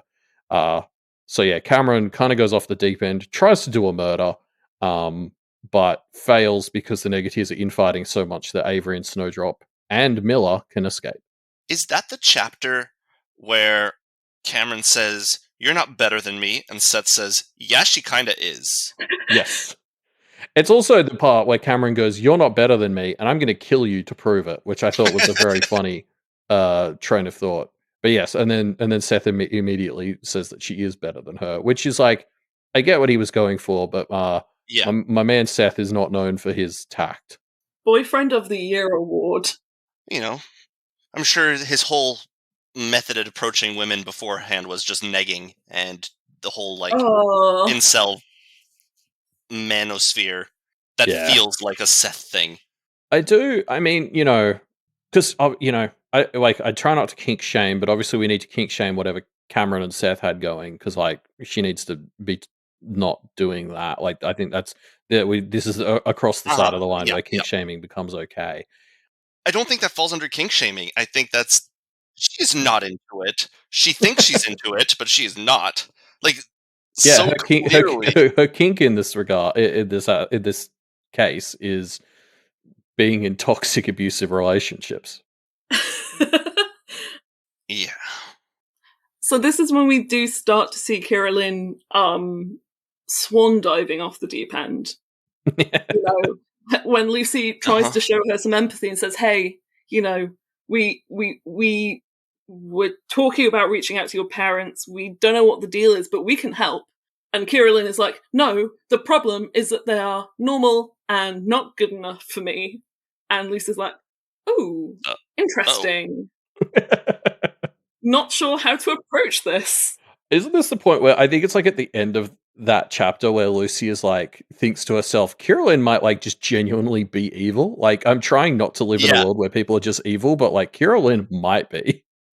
I think that's the next chapter. I don't think we've read it yet. The summary yet. But yeah, it's at the same place that, Lucy's like, I think Kira-Lynn's whole thing is like, girls from a small town like me don't end up celebrities or meeting the prime minister or whatever. Oh, no, I think I mixed this one up with the previous chapter just because we did them together. Sorry. Yeah. No, you're right. That's my fault for jumping in. But yeah. Should I go on to 24.13 or should we have the Cameron's mum lewd pick debate? I think this debate has been had. And I mean, look, obviously the debate is kind of moot because it worked out. Like, we got the best of both worlds where Cameron was so pissed off at it not being used that we kind of got what would have been the advantage of using it anyway. And Avery got to be good. Yeah, but I don't know. I think if I was in Avery's shoes, I would have been taking that from Toad Swallow personally. I don't like, Avery's a better person than me, and that's not really news, but the debate has been had. You don't have to put this in, but I disagreed with the outcome, so I want to say my piece. Yeah, go for it. Which is just that, I don't know. I think given Cameron's mum's situation, there's some pretty icky territory around, like, I'm assuming, like, it's not a real picture. It's not going to, like, retroactively rewrite history. But yeah, given the circumstances, I am fully on board with Avery on this one. Kira-Lynn's mum, sure. I don't know why they'd use it on like Verona, but Verona's mum, wonderful, but not Cameron's. Yeah, I agree with you. Yeah, I mean, like, it does get murkier when it's like she is actively trying to kill us and ruin our lives. But then it's like, I don't know, you're making her mum the victim, not her. Potentially. Yeah, it's messed up, but I get Toad Swallow's point of like, shit's all messed up. Yeah, you bring goblins into a war. You get goblin shit. Yep. Okay, 24.13. It's a Lucy chapter, and with gritted teeth, they let Joseph Werner von Braun Miller go. He lets on that Gillette's disguise is rumbled, and goes on a whole long rant about the important things, which is his alchemy and the research, and why are they so focused on all this murder stuff? Politics. Like, we need to keep politics out of our video games. This is what we're saying. Yep. Grandfather starts to sound like a real Jasmine as war breaks out between Lucy and the Red Heron. The newbies seem kind of odd, but Kira-Lynn reveals that she's swan dived off the new low that she reached when she swan dived off the deep end. and has edited their memories so that they are horrified by their past lives. So taking a jackhammer to rock bottom there. Her equally inspired idea of Stepford wifing Cameron gains traction until Seth and Griffin are conveniently taken out by some hungry others. Finally, the power of love, technomancy, and a rugby tackle by horsemen win out with the newbies, leaving the Chad Teddy, a gutted Cameron, and Kira-Lynn, who needs a hand. It's victory, but it's not justice. More unpleasant choices are made as Lucy is forced to make a deal with the international community. They'll keep things contained in exchange for not dying, I guess. Yeah. It's a pretty good deal that she cuts with them, to be honest. Like, it doesn't change too much, really. Which the international community loves. Yeah. That's fine. That just leaves more room for fun shenanigans in, I think it was a decade was the timeline? I believe so. Although with the caveat that the London people were like, if you ever need to see us again, that's going to be trouble for you.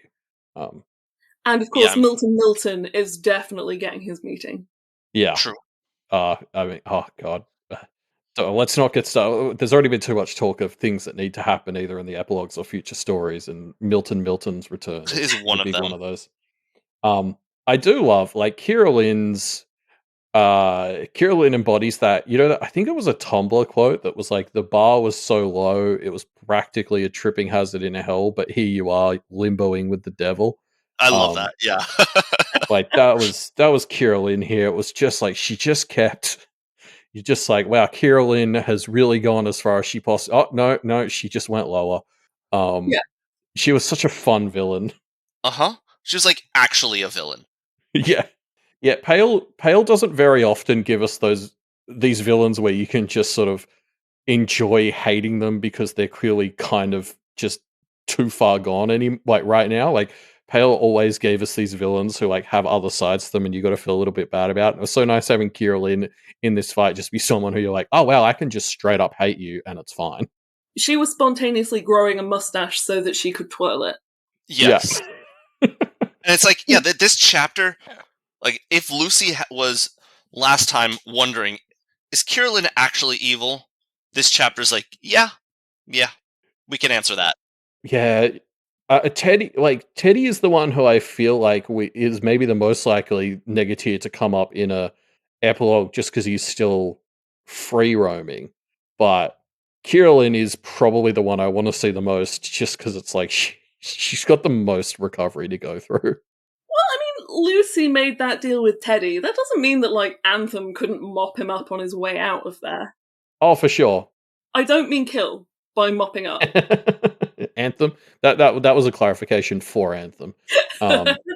Yeah, no, I agree. There's no guarantee that Teddy is still free roaming. I guess just like coming at it from the perspective of like, who's the one that feels like I know the least about what is happening with him, it would be Teddy. But I do want to see all three, and God, particularly Kira-Lynn, because like what? Mm-hmm. Yeah, what do you do with her? Kira-Lynn as a lieutenant to the Red Cap Queen.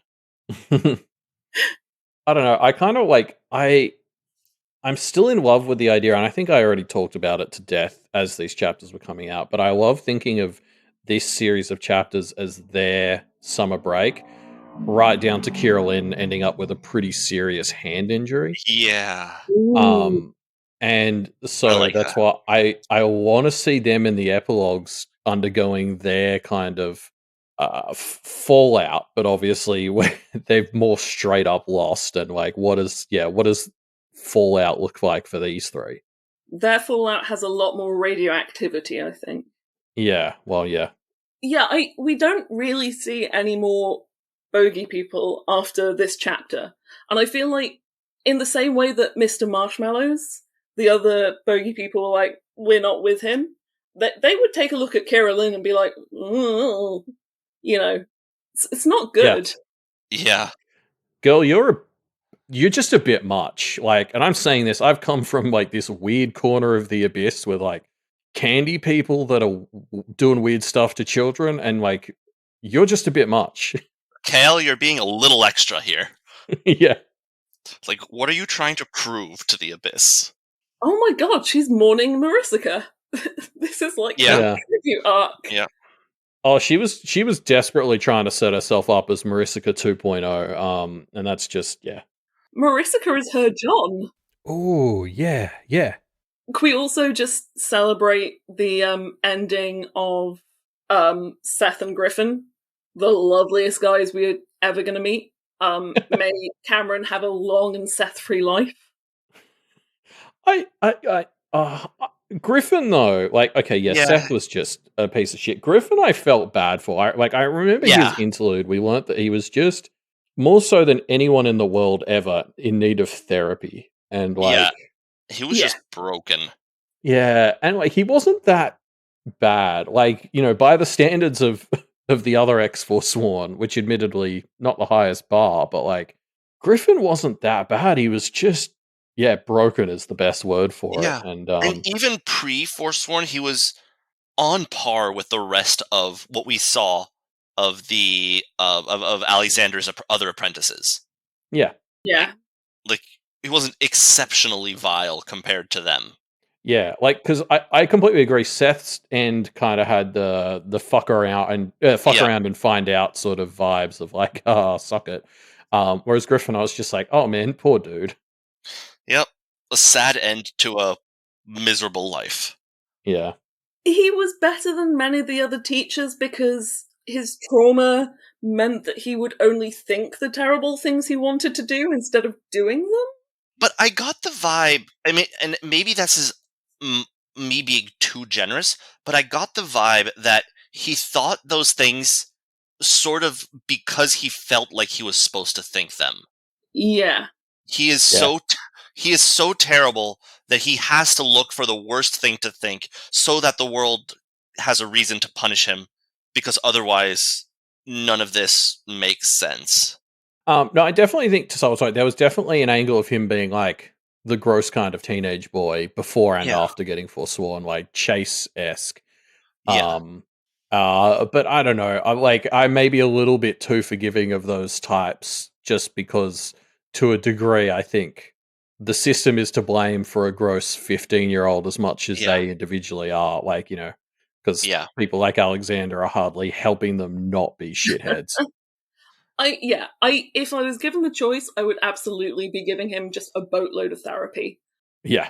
I am reminded that while we still thought Kira-Lynn was like one of the reasonable ones, he was like, I don't like this because he's my teacher and my God does he creep me out. And oh Cameron, you're with Seth. I am not jealous.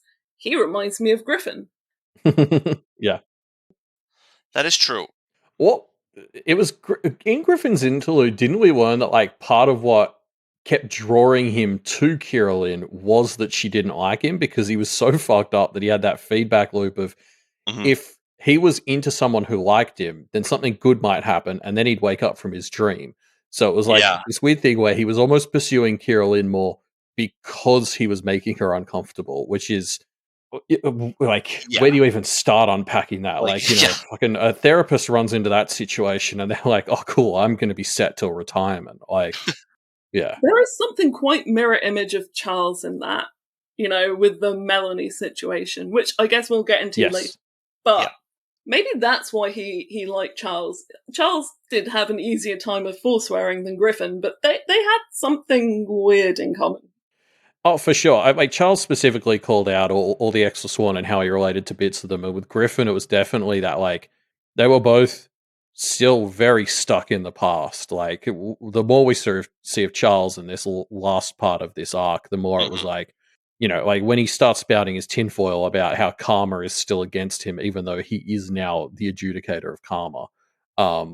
That was very Griffin-esque in like, oh, this dude is still stuck in the mindset he was in when he was Forsworn.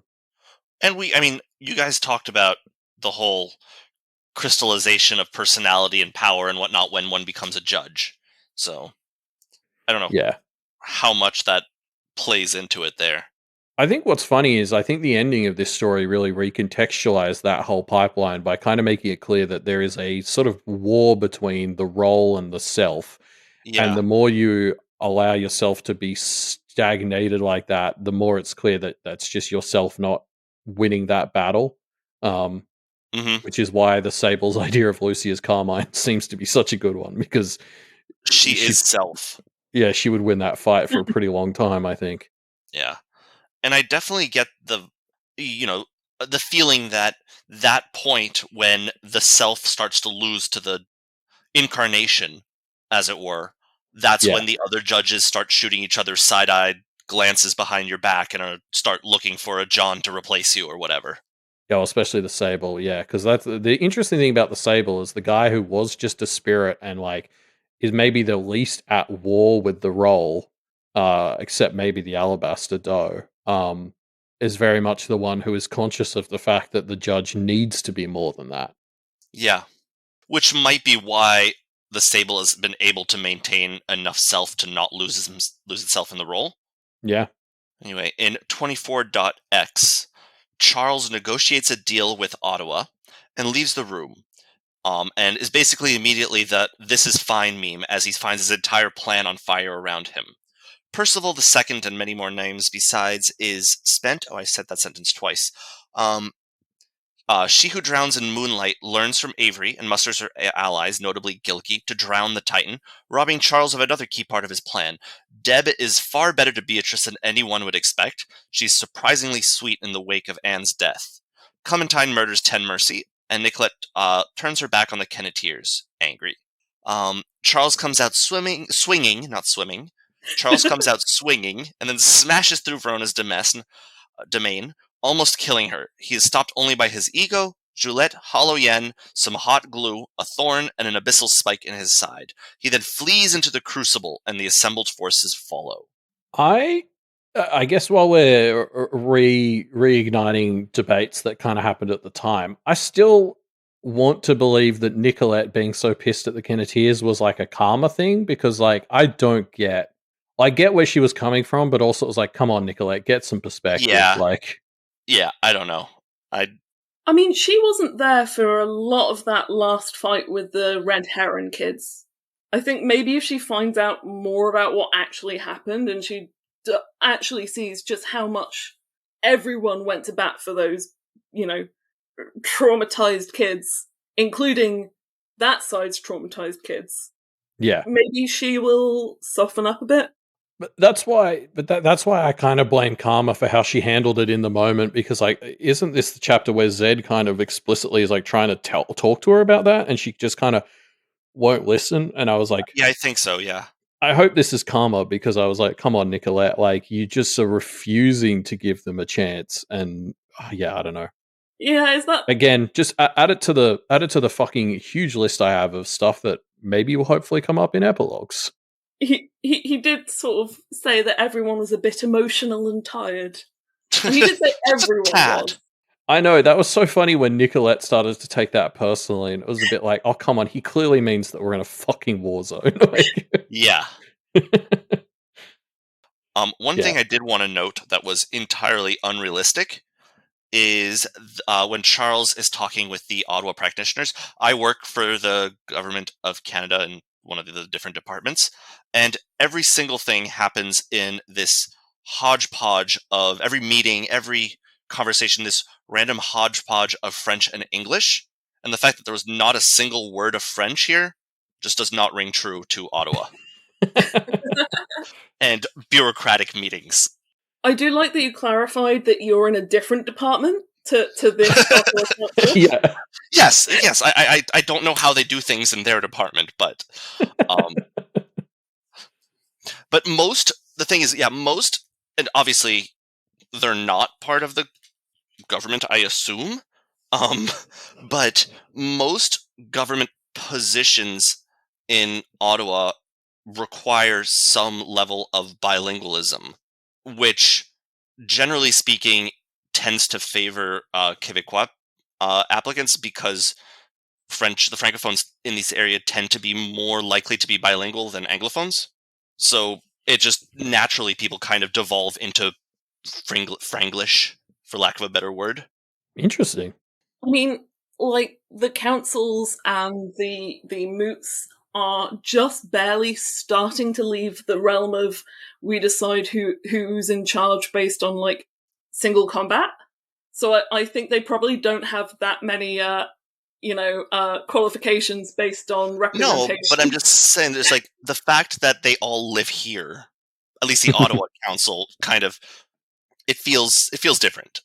I don't have any kind of specific or something deeper to say about that, but as a not Canada, not geography person, where is Ottawa in relation to other? Oh, east, I think. yes, Ottawa is 2 hours west-ish of Montreal, directly on the border between Quebec and Ontario. Okay. I think it's like a couple of hours east of Toronto, right? Which is about as far as this story has gone kind of directly. Yeah, it's 5-6 hour drive depending on the drive and the weather and all that. Sure. Yeah.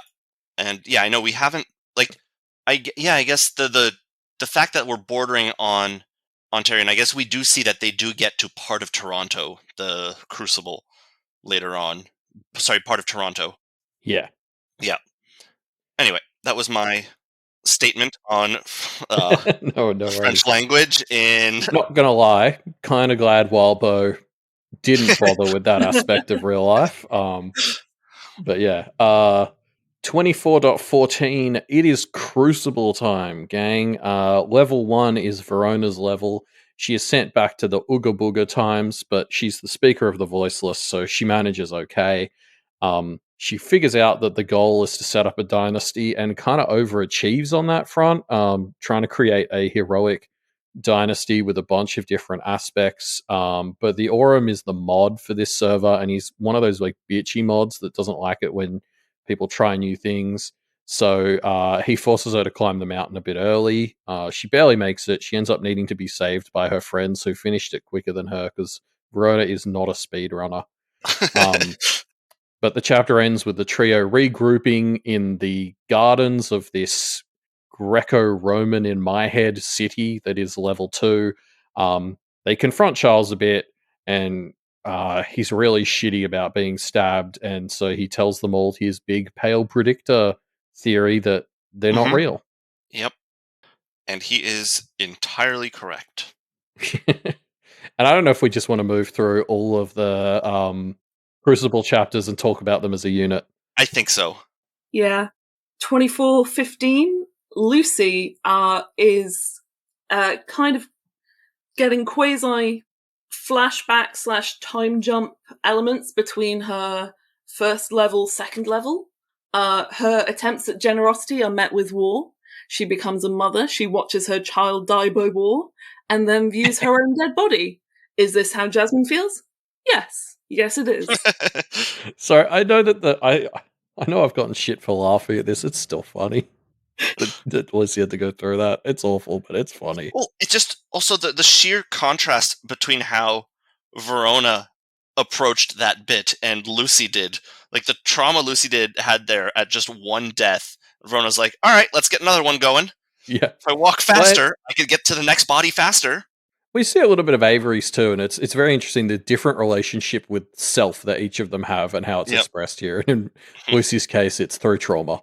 Verona basically decides that, hey, this body's getting a bit creaky. I'm going to, yeet myself at a primeval so I get a better one quick. Yeah. In contrast, Lucy only has one rebirth, thanks to an accommodating dog of war who gives a piggyback. Despite and because of this, she carries way more trauma than Verona, which doesn't help when she's thinking about the "you're not real" argument. Back in Stage 2, the trio find more Kennet others who offer support and infiltration in the face of theocratic oppression. They incite rebellion, pool skills, and immolate the Inquisition. Lucy notes that opposite to worship was condemnation. An angry crowd speaking out against a god diminished it. I'm sure that's not important, though. In Charles' temple, they reveal the secret weapon, Gashwad, and his secret weapon form, which isn't what we see. Charles gets jiggled and congratulates the trio for finally opposing the man. None of this is his fault, he explains. Lucy's not impressed.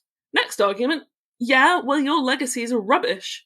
Since they're 14, that doesn't really stick much. His final attempt, roll on the next stage and hand over the reins to the Aurum. So a lot happens in level 3. There's a great chase through not Hogwarts. They find a ton of others that are trapped and they free them. There's all kinds of cool battles.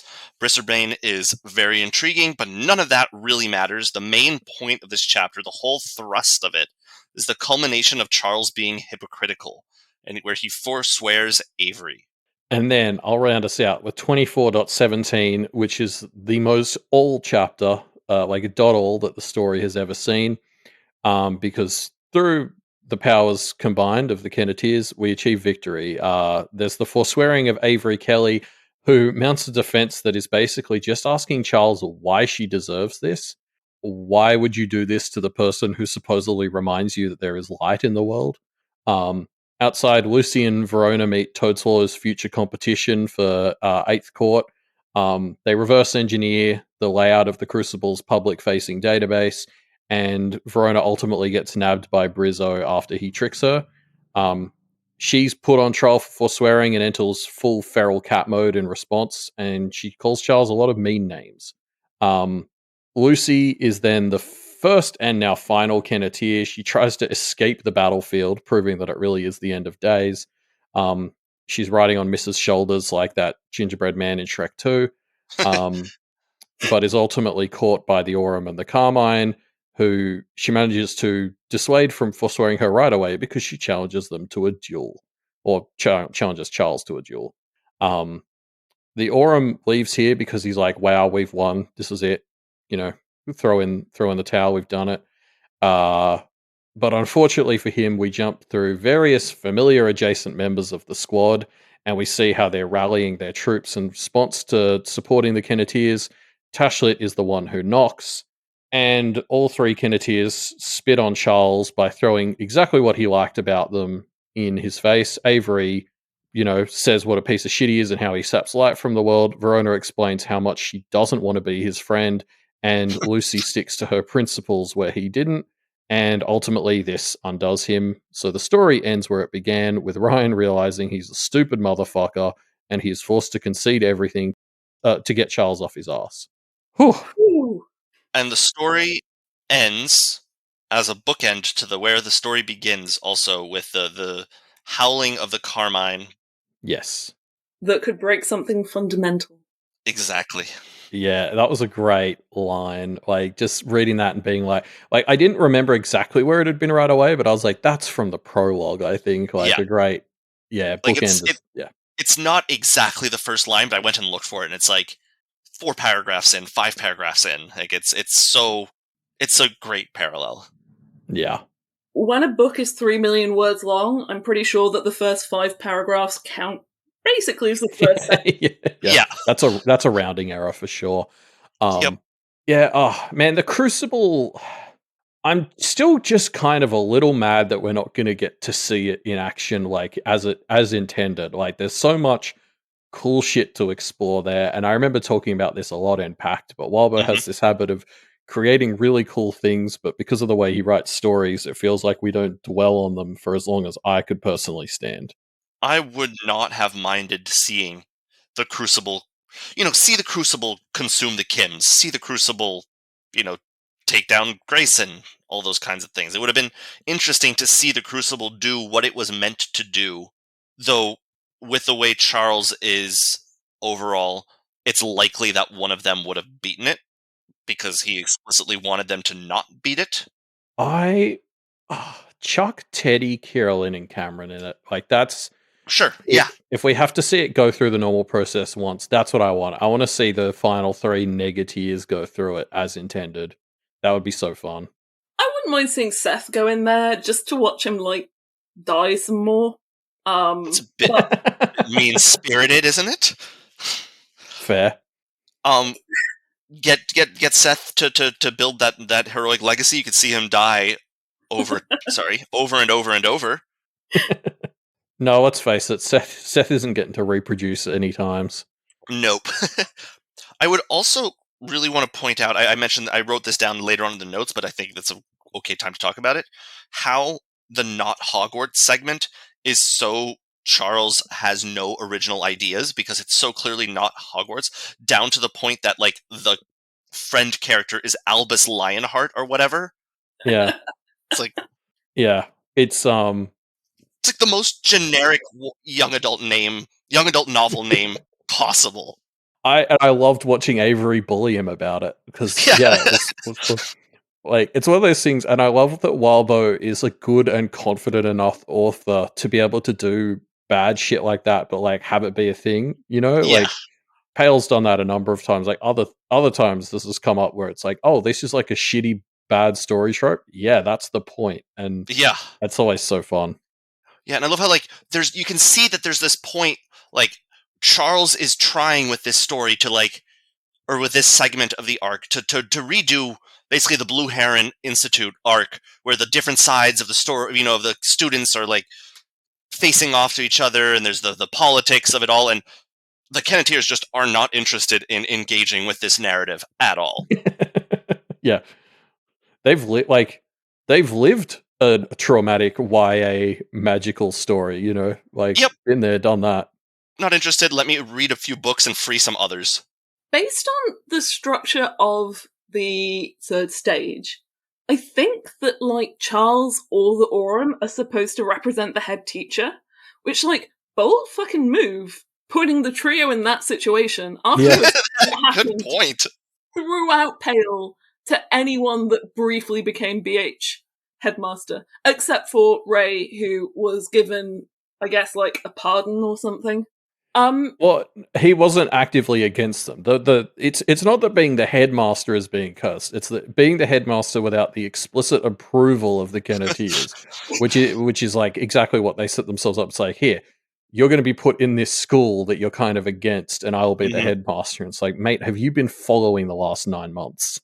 It's a good job that Ray made up with Lucy before he became the head teacher. Oh yeah, saved his life. Yep, he would have gotten by one of the boogeymen coming out of his black box. So I want to note that one of the reasons that Charles gives for why he finally broke the hateful swearing is really, really, really bad was he was so sick of them jiggling the spike. Stop jiggling it!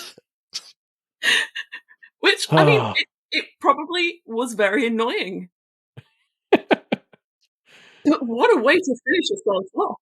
I love Gashwad just like bursting out of vents to like poke at the stick and then like vanishing off into the vents again. Like angry and hating that he has to do it the entire time because he's not actually getting into a scrape here. But fine, I guess I'll jiggle the stick and then not stab him. I feel like Gashwad maybe finally finds his happy medium. They bring him in to blaspheme and he wrecks shit in the temple.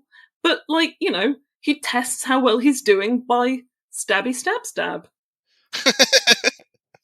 I agree. I think they're helping Gashwad find that you can do both. Like, you can use your tricksiness to exacerbate the amount of stabbing you get to do, which is really his end goal. Yeah, he's such a little goober, Gashwad. Like, just the bit where he can't get out of the vent, and so Lucy has to open it for him, and then he's like, "Yeah, I did it." And I was like, "Gee, you're such a fucking idiot." But he did keep stabbing Charles. I mean, yeah, he was clutch. That's the best part. Is it's like using Cherry Pop to defeat that abyssal monster in Arc 9, which is like the ultimate kind of smackdown. It's like using this guy whose like whole shtick is that he wants to be violent and can't, and using him to be a big part in taking down the incarnate of violence is very funny. Yeah. And I mean, that might be inadvertently part of what weakened the Carmine Exile, is that this little goblin, and he is stabbing him, and he can't do anything about it. Yeah, and it's a goblin who, is shit at violence, who's out-violencing him. Yeah. Yeah. Well, anyway, okay, we're finally freaking done with the. All right, let's get into the meat of the podcast. Yeah, I think luckily we've covered a lot of our notes already, but let's do the obligatory part where we talk about the meaning of the arc title. Finish off as a idiom has like a bunch of definitions. So I guess I'll just start listing them off, and people can talk about any tie-in ideas that they think fits them. So number one is to finish off is to complete the last part of something that you are doing. For instance, the story Pale. Sad. Yeah, I mean, look, this is the final arc. There's a lot of just like I don't know that we need to go into every finish off tie-in because a lot of them are fairly transparent. Mm-hmm. I mean, the obvious one, I think the one that really needs to be mentioned is besides the finishing of something, is the coup de grace type thing where it's like you're killing or destroying or defeating someone or something. Yeah, like the second definition is to defeat a person or team that you are competing against. Which obviously, yes, they did that to their enemies in the final arc, like tick. Yeah. Also, yeah, to kill, destroy, or comprehensively defeat someone. Yes. The second definition does also add in a sports event, and I want to call back to Avery's Goblin Lacrosse. Just Avery had a number of moments of this arc where her happy place was turning the combat into a sports. There's a couple. I don't know if you've ever watched Crazy Ex-Girlfriend. Oh yeah, but yeah, it's just the song, the sports analogies. It's just Avery in a nutshell. I think back when I was doing my live reads on Twitter, I was very frequently just posting like relevant Crazy Ex-Girlfriend songs. And in fact, I credit Crazy Ex-Girlfriend with Ruben and I getting onto this network because I'm pretty sure the first time we ever talked to Scott was when we were talking about how Ward was very similar to Crazy Ex-Girlfriend. Okay, that's interesting. That's a long time in the past now. I wanted to call out what I think is maybe the most important definition of finish off that ties into this arc, which is, of course, to finish something off is to completely consume it, like food or drink. And obviously, the Kenneteers drunk all of their healing potions in this arc, so that's a big thing that Wildbow was going for, I reckon. That was the key reason he chose finish off. 100%, yeah. I mean, they did also use all their glamour. I mean, this was an all-out war. They did use all their stuff, but yeah. And less importantly, obviously, but they do kind of, especially Verona, think about how he basically finished off Kennet Below for power. Drained it, drank it dry. Yeah, I mean, there's probably more. I feel like this is one of those ones where other people are going to point out stuff I missed, but like I'm not pointing out too many deep finish off meanings personally. I'm seeing some other good ones down here, like there's the definition to add a perfecting touch, like to finish off a sculpture would be to do the final touches. The mercy kill also is an interesting definition in the context of where Ryan and Charles end up. Yeah, I think a lot of the kills in this arc would qualify as mercy kills, honestly. Well, yeah. For a time, it looks like Avery is going to mercy kill ? Ryan. She has the abyssal spike. She's removed it from Charles. She's holding it over the Aurum, and then she walks off. And he wonders, am I okay with this? Yeah. Clementine kills 10 mercy. Does she? I thought she gives him to Zed, which he says is worse. Oh, I thought he died. No, I think he gets. I think he's given to Zed, which maybe I might have misread that. Deserved. So maybe this is an arc of a lot of not mercy kills.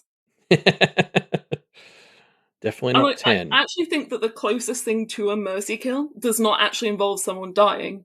At the end of the Lucy versus the Red Heron, Lucy giving Cameron that sleeping spell. Yes. Which is basically just check out for a little while. Yeah, a temporary mercy kill. Yeah. A mercy nap.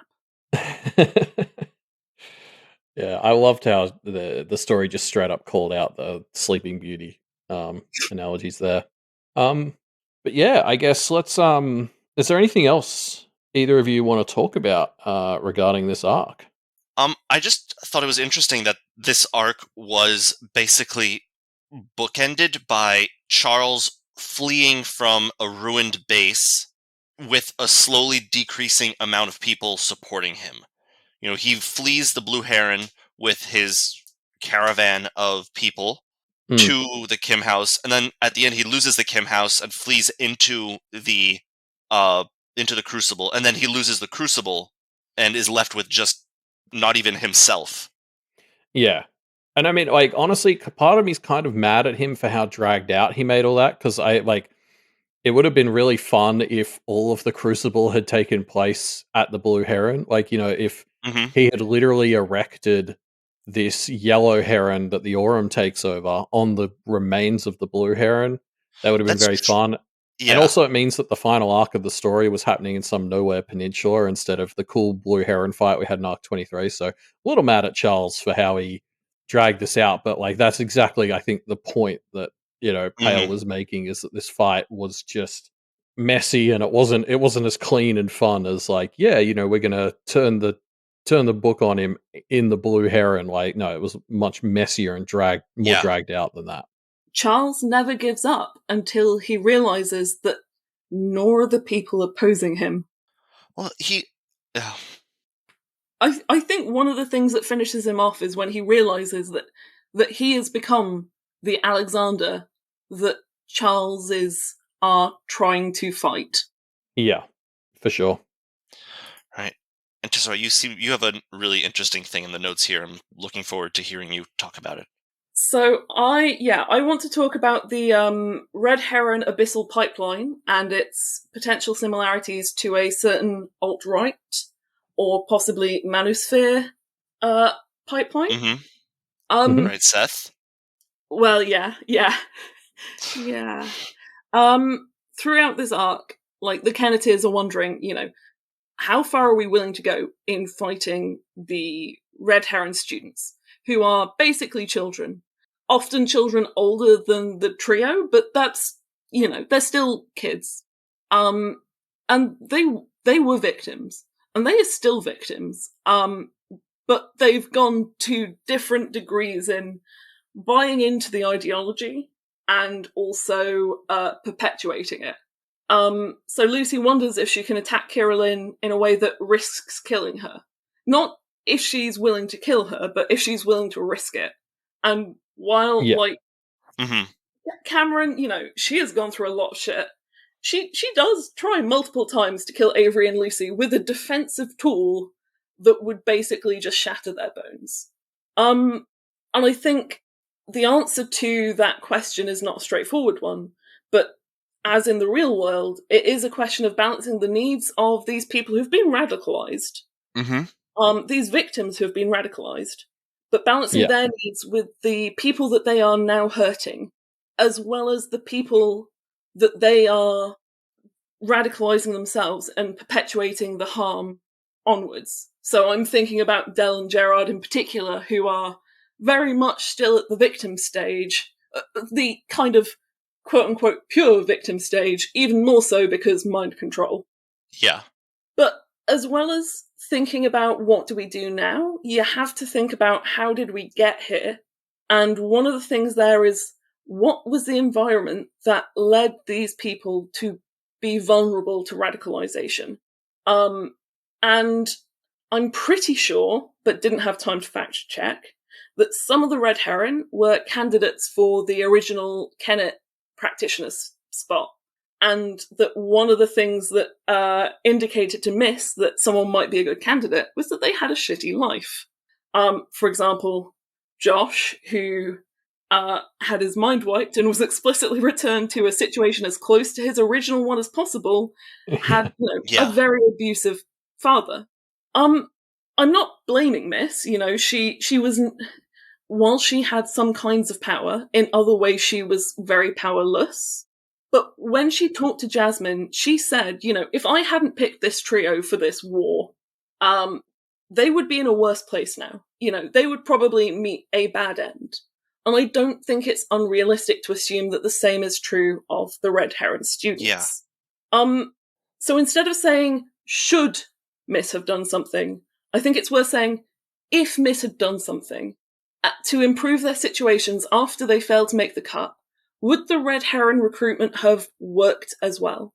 And even if it had, if they had a better support network away from Charles and Maricica and Liz, would they have been willing to go as far?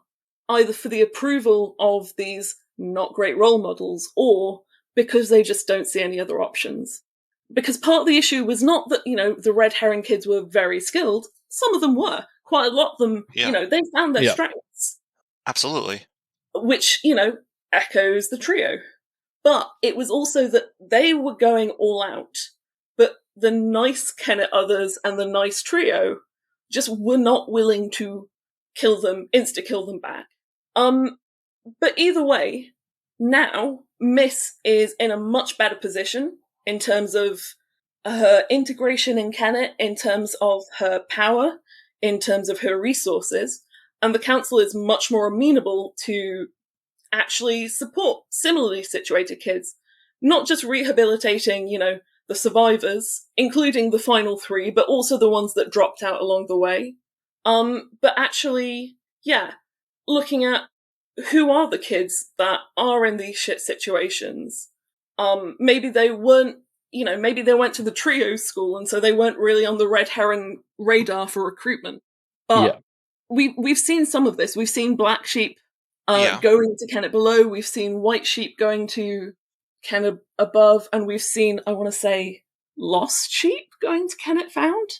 And I think that is part of it. But, I think part of the Kennet others becoming a part of Kennet and part of weakening the innocent, aware, awake trichotomy is kind of others becoming more involved in humanity. And part of that is making sure that these kids in shit situations get the support that these others and practitioners can offer.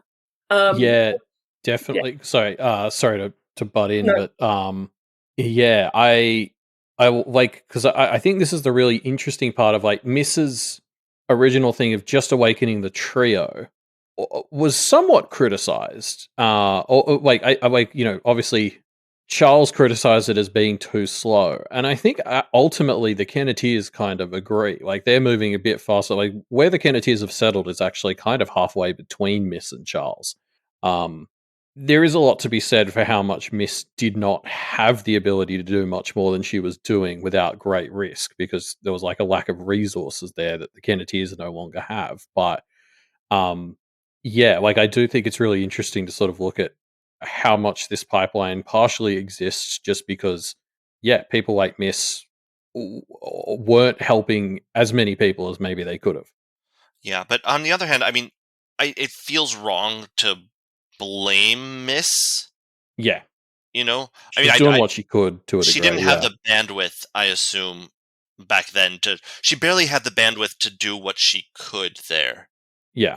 Yeah, I completely agree, but it's just like, I guess, I was first introduced to the alt-right pipeline by a video Wildbow shared somewhere, so I fully agree with this idea of analyzing the red heron abyssal pipeline through that kind of lens, because it wouldn't surprise me at all that that's like, it's something that sat in the back of Wildbow's head at the very least.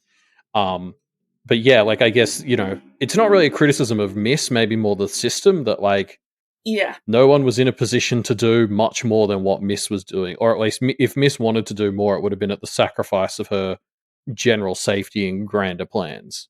And I mean, I don't think early story Miss was particularly up on Cass and whether she could call them.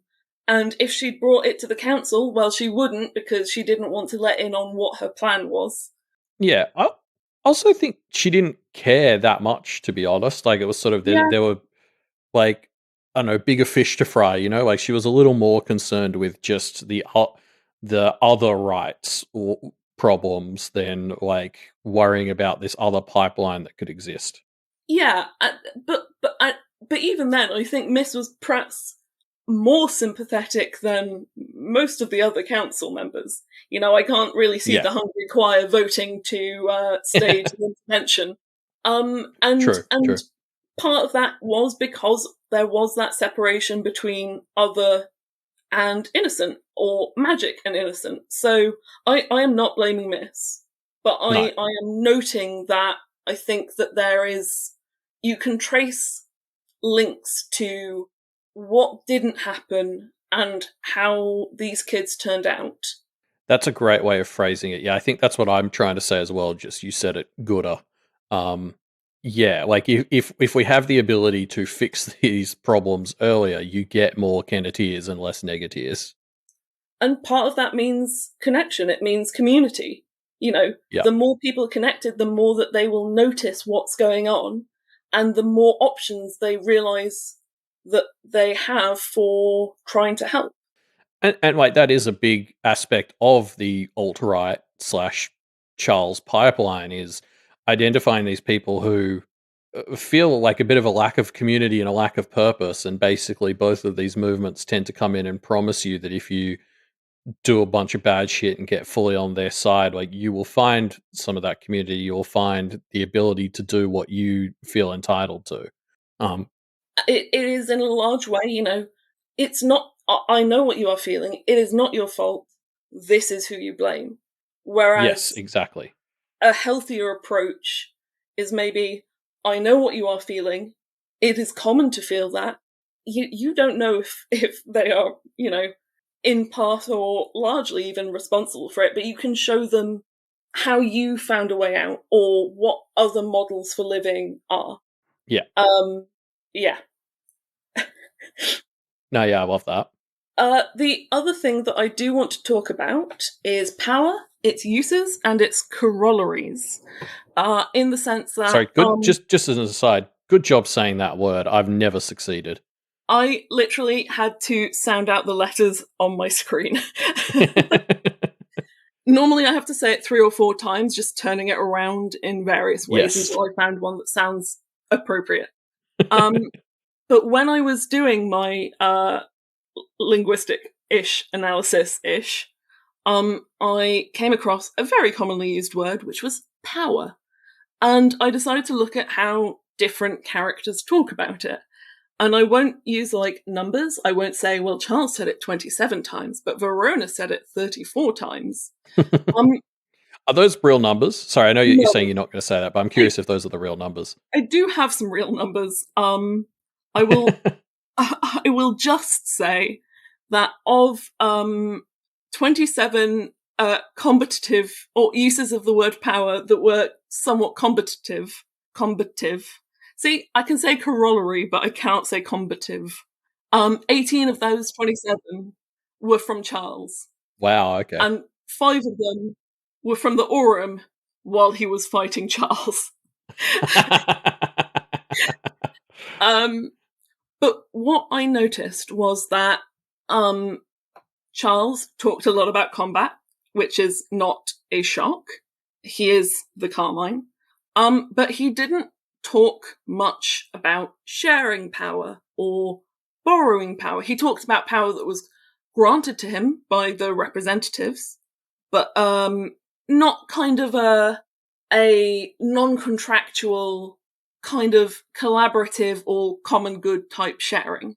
On the other hand, when we are in the head of She Who Drowns in Moonlight, she talks, well, of the 12 instances of power being shared or borrowed in interludes, 10 of them are from her. And she is pretty outmatched by the Titan, at least initially. Yeah. But she is given power by lords of nearby territories. We know that shit is not peaceful. We know that people are terrified that they are going to have their own power base decimated or taken over. But they trust her, and they see that what she is doing is important. Her allies in the council are going out and finding people and telling them what is going on, and most of them are saying, yeah, okay, have some power. There is that one person who came and watched and was like, not my thing.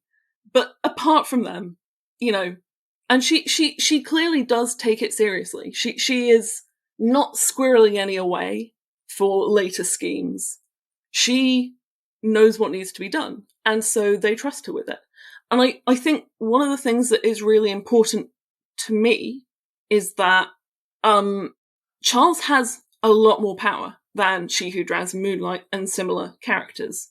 And that means that he can talk about spending his power a lot. He doesn't really need to think about spending it cleverly because he's got more. And because he doesn't need to worry about where it's coming from anymore, he doesn't need to negotiate or, make a good showing so that other people trust him with power. He can do his plan, his way, and there is no oversight. But when you do need to borrow power or share power, you are always going to have people scrutinizing what your plan is, because why would they lend power to a plan that they think is bad or doesn't work? So it's not just that Charles is an asshole. We knew that, but it's also that one of the reasons why he's an asshole is because he's not very good at sharing. Yeah, I love that analysis of like it's great to have numbers to break down exactly that sort of point. Yeah. I mean, I may have made this completely up, but it sounded cool when I thought it. No, I definitely think that's true. It's fun to have like an evidence-based thing like that. I did also start this largely before the last chapter, so I also want to sort of shout out to Tashlet, who talks about power a lot, largely in terms of her own power, but all of which is while she is spending as much as she can to bang on the door to tell Charles to let her friends go. And the one instance where she's not talking about personal power is when she is thinking about her own background, and she's saying, it's not about, men. It is about abuses of power, which kind of ties together the magic and other kinds of power metaphor pretty nicely. Yes, yeah. It's always been a bit thin, but particularly in that moment, yeah. Yeah. I mean, awesome. Thanks for putting the time in to go over that. God, what else? There's a lot of other stuff here in the notes.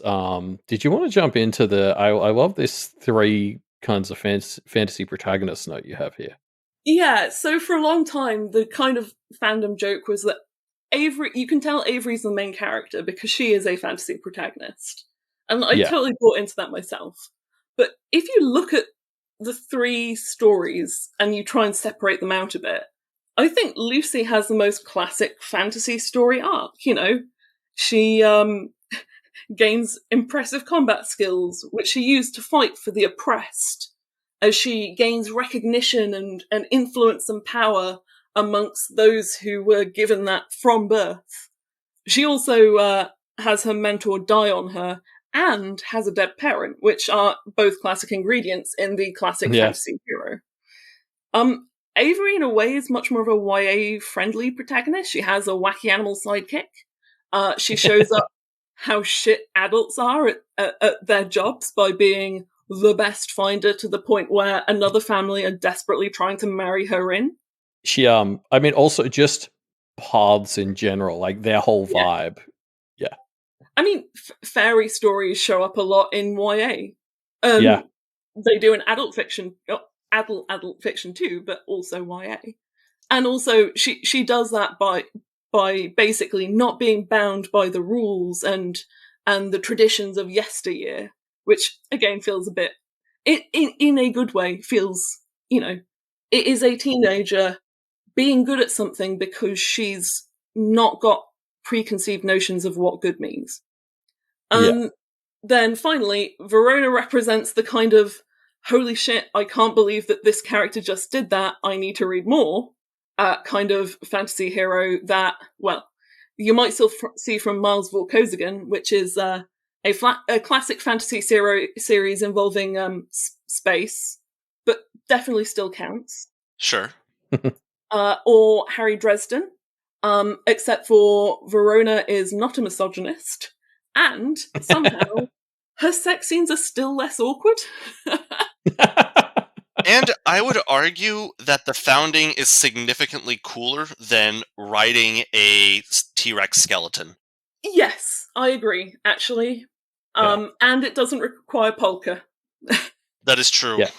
Oh, and I think Verona slots really nicely into that other why I think of like Verona was a really interesting new exploration into the kid who doesn't fit in protagonist. Like Verona's thing was she didn't really have a place in society and wasn't really meshing with it. And I thought she was a really cool, deep exploration into that that sort of energy, if that makes sense. Like because I know she wasn't just the same as others who've been down that road, but it was like the same template the Wildbow pulled her from.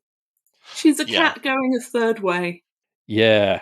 And I pulled that quote out actually to bring up because I didn't feel like we gave it enough credit when it came up in the arc, but like I really loved that chapter for kind of summarizing a huge chunk of Verona's arc in that she's a cat learning to go her own way, but also not alone. Like I thought like that has been this really interesting, tricky balancing act for Verona's arc is she's not a sheep or whatever. Like she's always going to be going her own way, but a lot of her arc has been learning about how to go her own way, but not do it alone, and like balancing being yourself and being uniquely yourself, but also still having these people around you.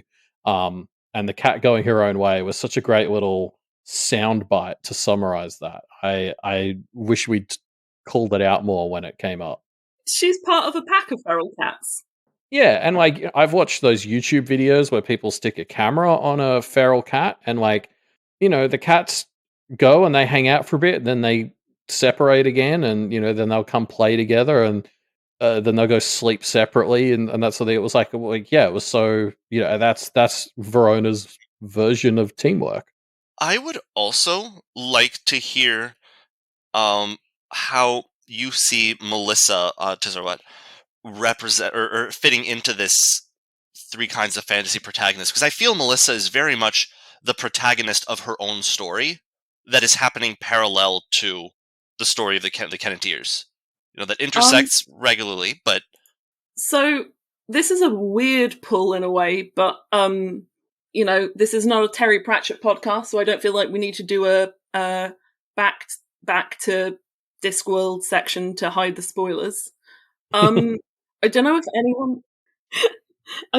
anyone has read Monstrous Regiment, but the protagonist in that book comes out of it thinking, "Oh shit, I'm not the main character."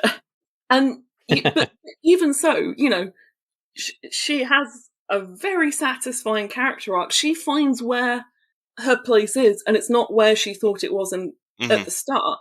And I almost feel like that's kind of where Melissa goes. Like Verona, she spent a long time feeling pretty isolated and frozen out, partly because like the people that she was closest to stopped hanging out with her, and then the other people she was close to were secretly doing magic and freezing her out. But she, once they started talking to her, and once she got her head out her ass, she did find her place, and like she was good at it, and she was pretty happy with it. So good at it.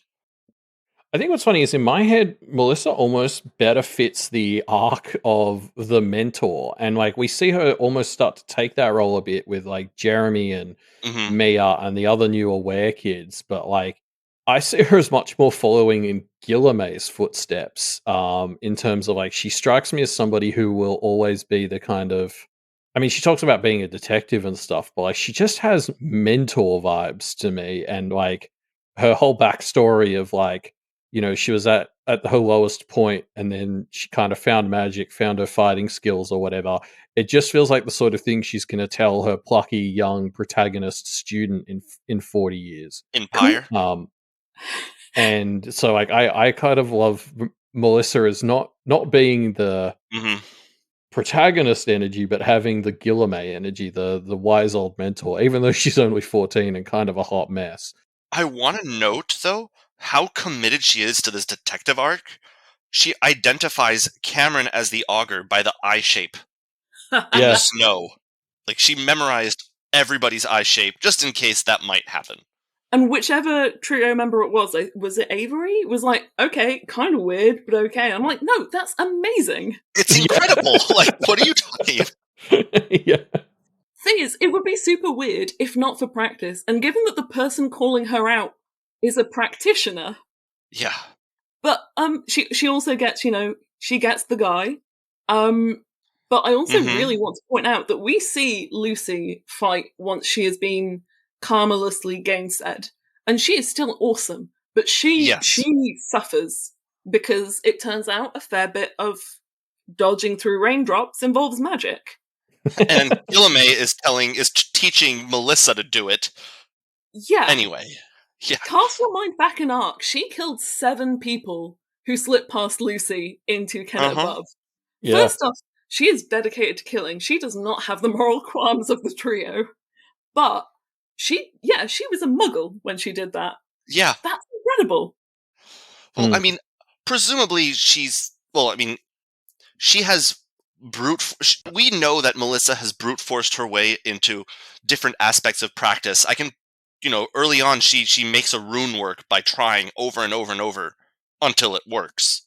And I can kind of see her sort of bullying the universe into accepting that, yeah, she's not a practitioner, but she can do some of this practice-y shit that Lucy's doing. And it probably helps that Gilame, who's a mentor, is teaching, is in that mentor role. The universe sees that Gilame is teaching her this, so she can probably... She's not pure muggle, I think it's safe to say.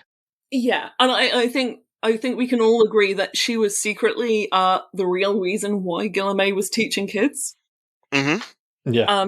But even so, she was holding her own not in the same way that Lucy was, but when Lucy was gainsaid, presumably she loses the stuff that Aware and Innocence can't do because they don't have magic. Yeah. So the fact that she was hobbled, but Melissa still again killed 7 people. Yeah. Yeah. Oh, I hadn't thought of what you said about that Melissa was the part of Gilame's story there, but I really like it. Yeah. See, I was totally joking, but I'm now going to take it seriously, and yeah. That's where half my ideas come from. I think it absolutely makes sense. It's a Fae plot. They're always thinking however many points ahead here. And it retroactively absolves Miss of some of the issues of not helping out the practitioner. Exactly. Yep. Comes full circle. Cool. Well, on that note, now that we've come full circle, I'm going to jump into the questions that we ask all of our guests who come on here. Tommy, you've been on here very recently, so it's going to be interesting to see if anything's changed for you in just the one arc. But I'll go with Tisarwat first because they are our new guest. Excellent. Sorry, yes. Crazy that it's one arc ago that I was on. Yeah. Like that. It's a long arc, time and chapter count wise. Yep. It was in March, wasn't it? Jesus. April maybe, but yeah, same diff. Yeah, anyway, so who would you take? Which Kennet other would be your first choice for familiar? So, despite having listened to this podcast for 24 arcs, I forgot that it says Kennet other, and so part of my answer is not relevant. But basically, since Rook was introduced, I knew she would not be up for familiarship, but I was interested in a reverse familiarship, in that I was like, yeah, no, I can get behind her goal, and I'm willing to, subordinate Get myself. Into a box? I was thinking more of a Hollow Yen kind of thing, but sure, there can be boxes. Recent arcs have kind of removed some of the shine from Rook. But on the other hand, Miss, who previously would never have been up for any kind of relationship, familial relationship to be clear, has more of a position now and may have revised her opinion. So she is a founder. She is basically in charge of a realm, a very small realm, but still a realm. So I'm not saying, I'm saying, I would be Mrs. Familiar. And then the non-Kennet one that I came up with was Sable. I think it would be super fun to be one of his assistants. And then, so I thought of these and I was like, what does it say about me that in all 3 of these, I'm saying, no, I would be the familiar here? Yeah. Is that just because of I really believe in the causes? Or, I am much more like an opossum than a practitioner. I think that's for you to unpack. So my final answer is I would have an equal terms familiarship with Queen Soot Sleeves, because I always wanted more, but was never quite sure I deserved it. I love that. Okay, and Tommy, I have a feeling I know what you're going to say, and not just because of the notes in front of me. Same answer as last time, Ramjam. There's no question. And it is made sadder by Ramjam's death, but it would have been Ramjam from... I think it's been Ramjam, not since Ramjam was introduced, but since we've learned how wholesome he was. Since he gave Lucy advice on not douching. Even before then, I think, when he was talking about nails, the first time it came up, he's like, I can help this with nails. I think that was with Avery in Arc 9 on a rooftop. She was like looking for the abyssal beast thing. Yeah.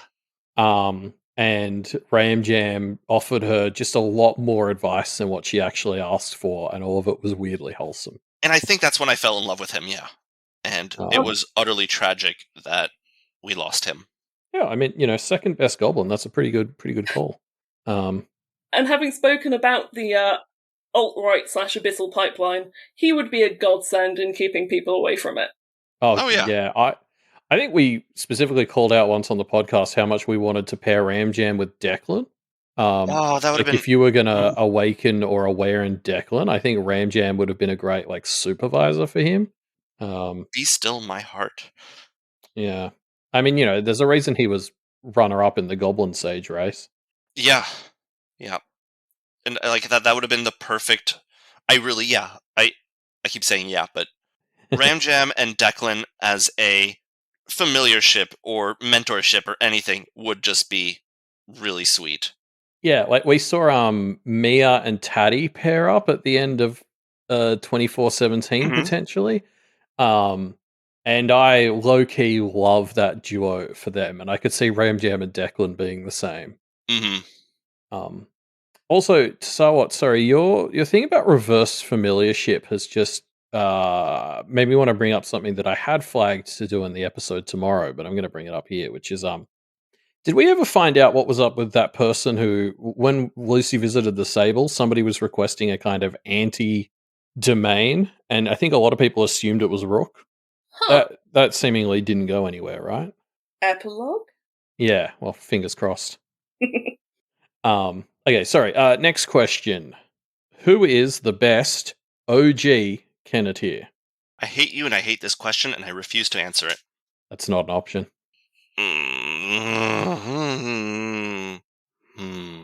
Tisarwat, what about you while Tommy thinks?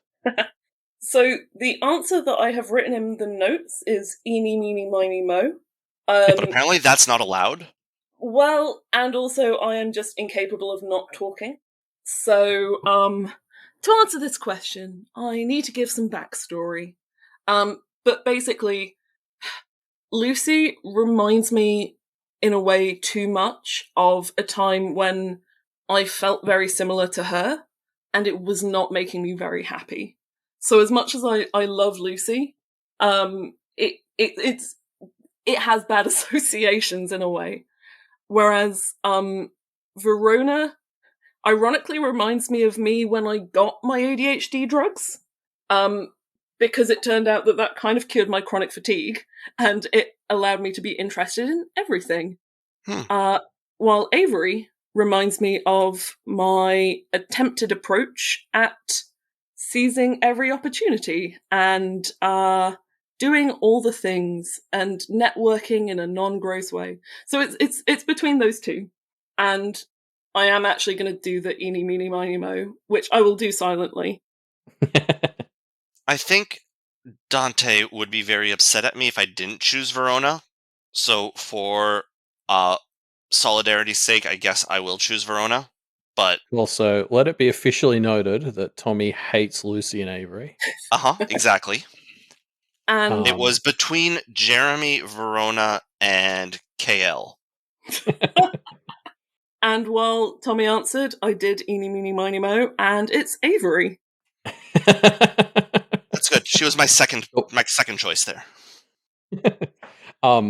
Yeah, I thought that was really interesting. Your thing about the backstory with Lucy, because I've obviously had similar stuff with Verona. Although, like, I kind of got less warm on Verona as she started to get her own shit sorted, and it was like I had this kind of reverse thing to what you were talking about with Lucy, where it was like I related to Verona when she was in a bad place, and then as she started to get better, I was like, well, this is unfamiliar. I don't like it anymore.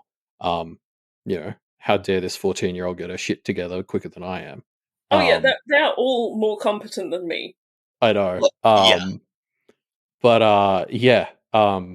I do think it's fun how much everyone who comes on here talks about how much they see themselves and some of what the Kenneteers are going through.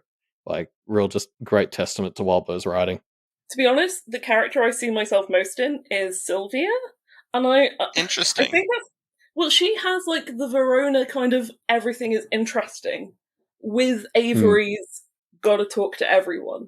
I'm hoping it doesn't extend so far as will neglect any children I have, but maybe Fingers crossed, yeah.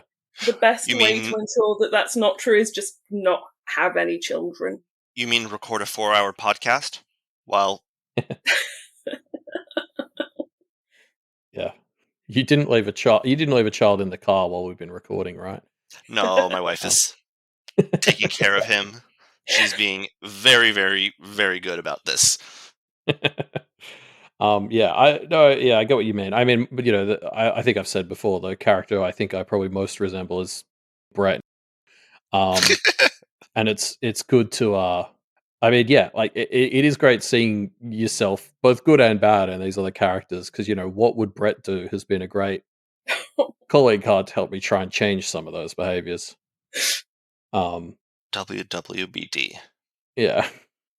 So I guess the last question that we typically ask everyone is, given the choice, what do you think your practice might be? Right, and for the sake of saying something different from last time when I talked about knitting magic and like how concept of like community and binding things together and Yeah. wholesomeness and warmth, I'm going to go with city magic this time. And pair that with a ram jam familiar, and you can fix any city with nails and spit, or spit and nails. When I got excited that I was going first for the questions, it's because I thought that I was going to be able to pick city magic first.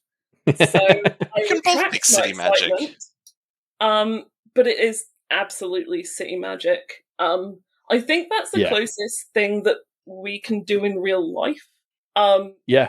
Like it's the coins that Avery gets when she misses an opportunity. Like you can kind of reverse that and try and jump on as many opportunities as possible, and they can take you to some weird places. So like I not to go all my politics are inspired by the Hunger Games and this politician is Dumbledore, but like I have actually tried applying the Avery approach to my life, and I ended up going to the House of Lords. Not as a lord, but I did get to have afternoon tea, and the sandwiches were shit, but there were 10 kinds of tiny cake.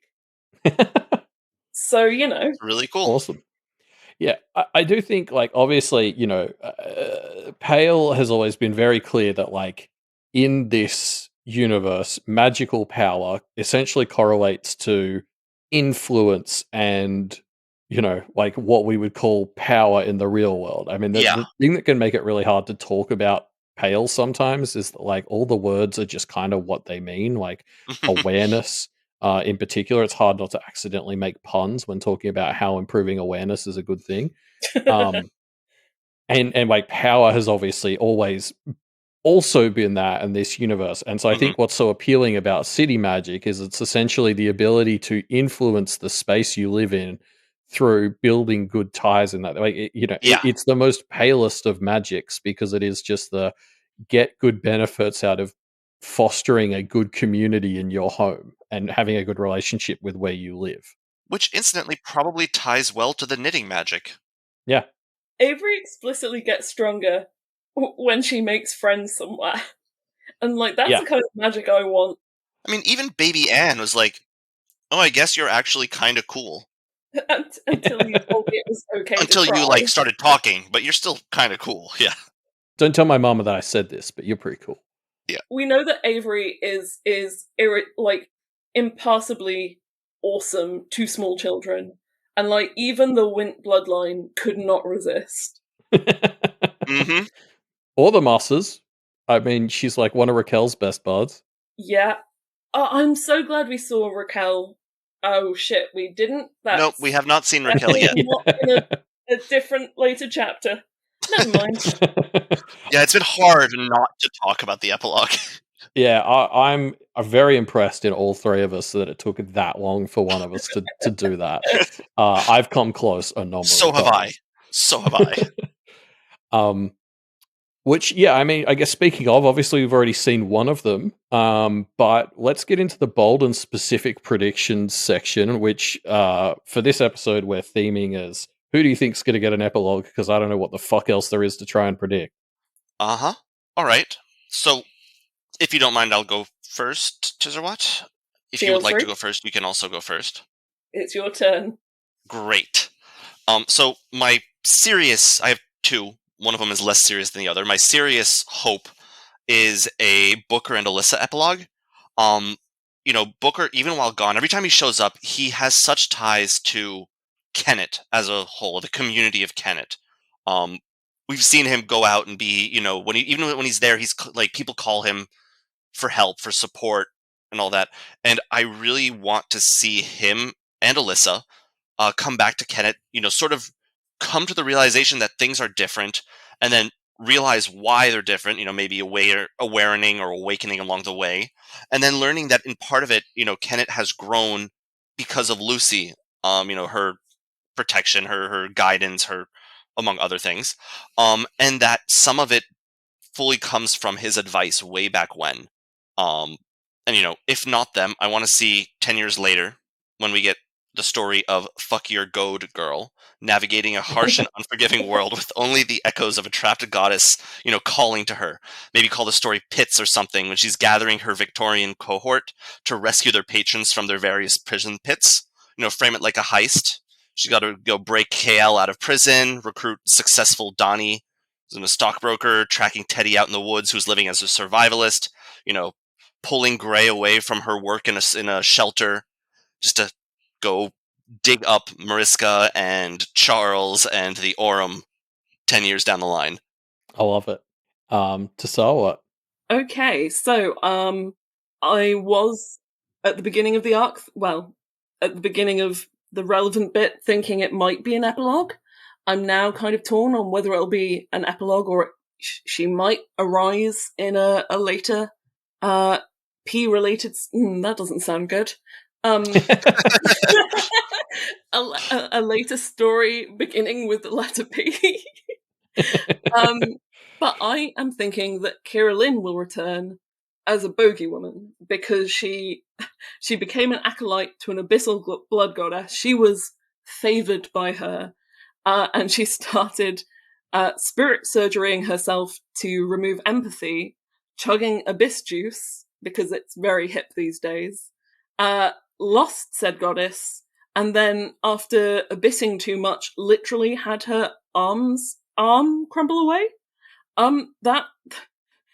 That to me says someone that's maybe had a bit too much abyss. No. Just a bit of cold turkey there and she'll be good. I think if it's in an epilogue chapter, then she comes back to Kennet as a bogey person and actually has a much better time there. And it's the start of a lot of therapy and a long road to redemption, possibly doing some kind of, I don't know, drag racing with Killwagon. I love that image. If it's in another story, then maybe she comes back as an antagonist before getting a redemption arc and drag racing with Killwagon. Oh, because you know who might love to team up with Kira-Lynn? Who? Brisbane. Uh-huh. I could definitely see him taking his sister's protege who wants to be her, because let's be honest, Kira-Lynn lives her entire life trying to be Marissa at this point. Oh, yeah. I think Brisbane would love to use that. Absolutely. And, connect that with the with my story of fuck your goat girl trying to get Mariska out of her pit in prison. You know, that seems like a Brisbane plot right there. He's the man. He's the man behind the team. He is the shadowy figure sponsoring this heist.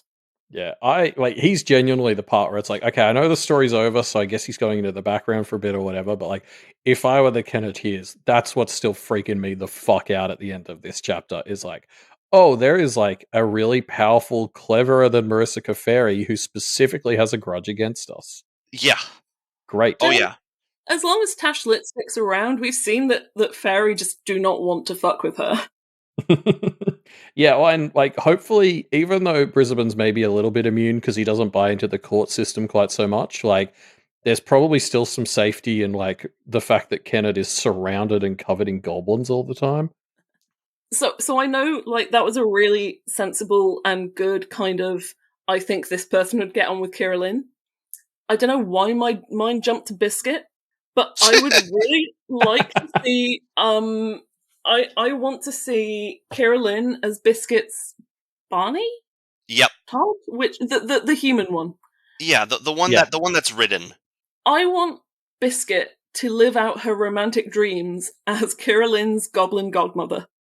See, as soon as you brought up Biscuit, my immediate thought was, no, not Kira-Lynn, Cameron.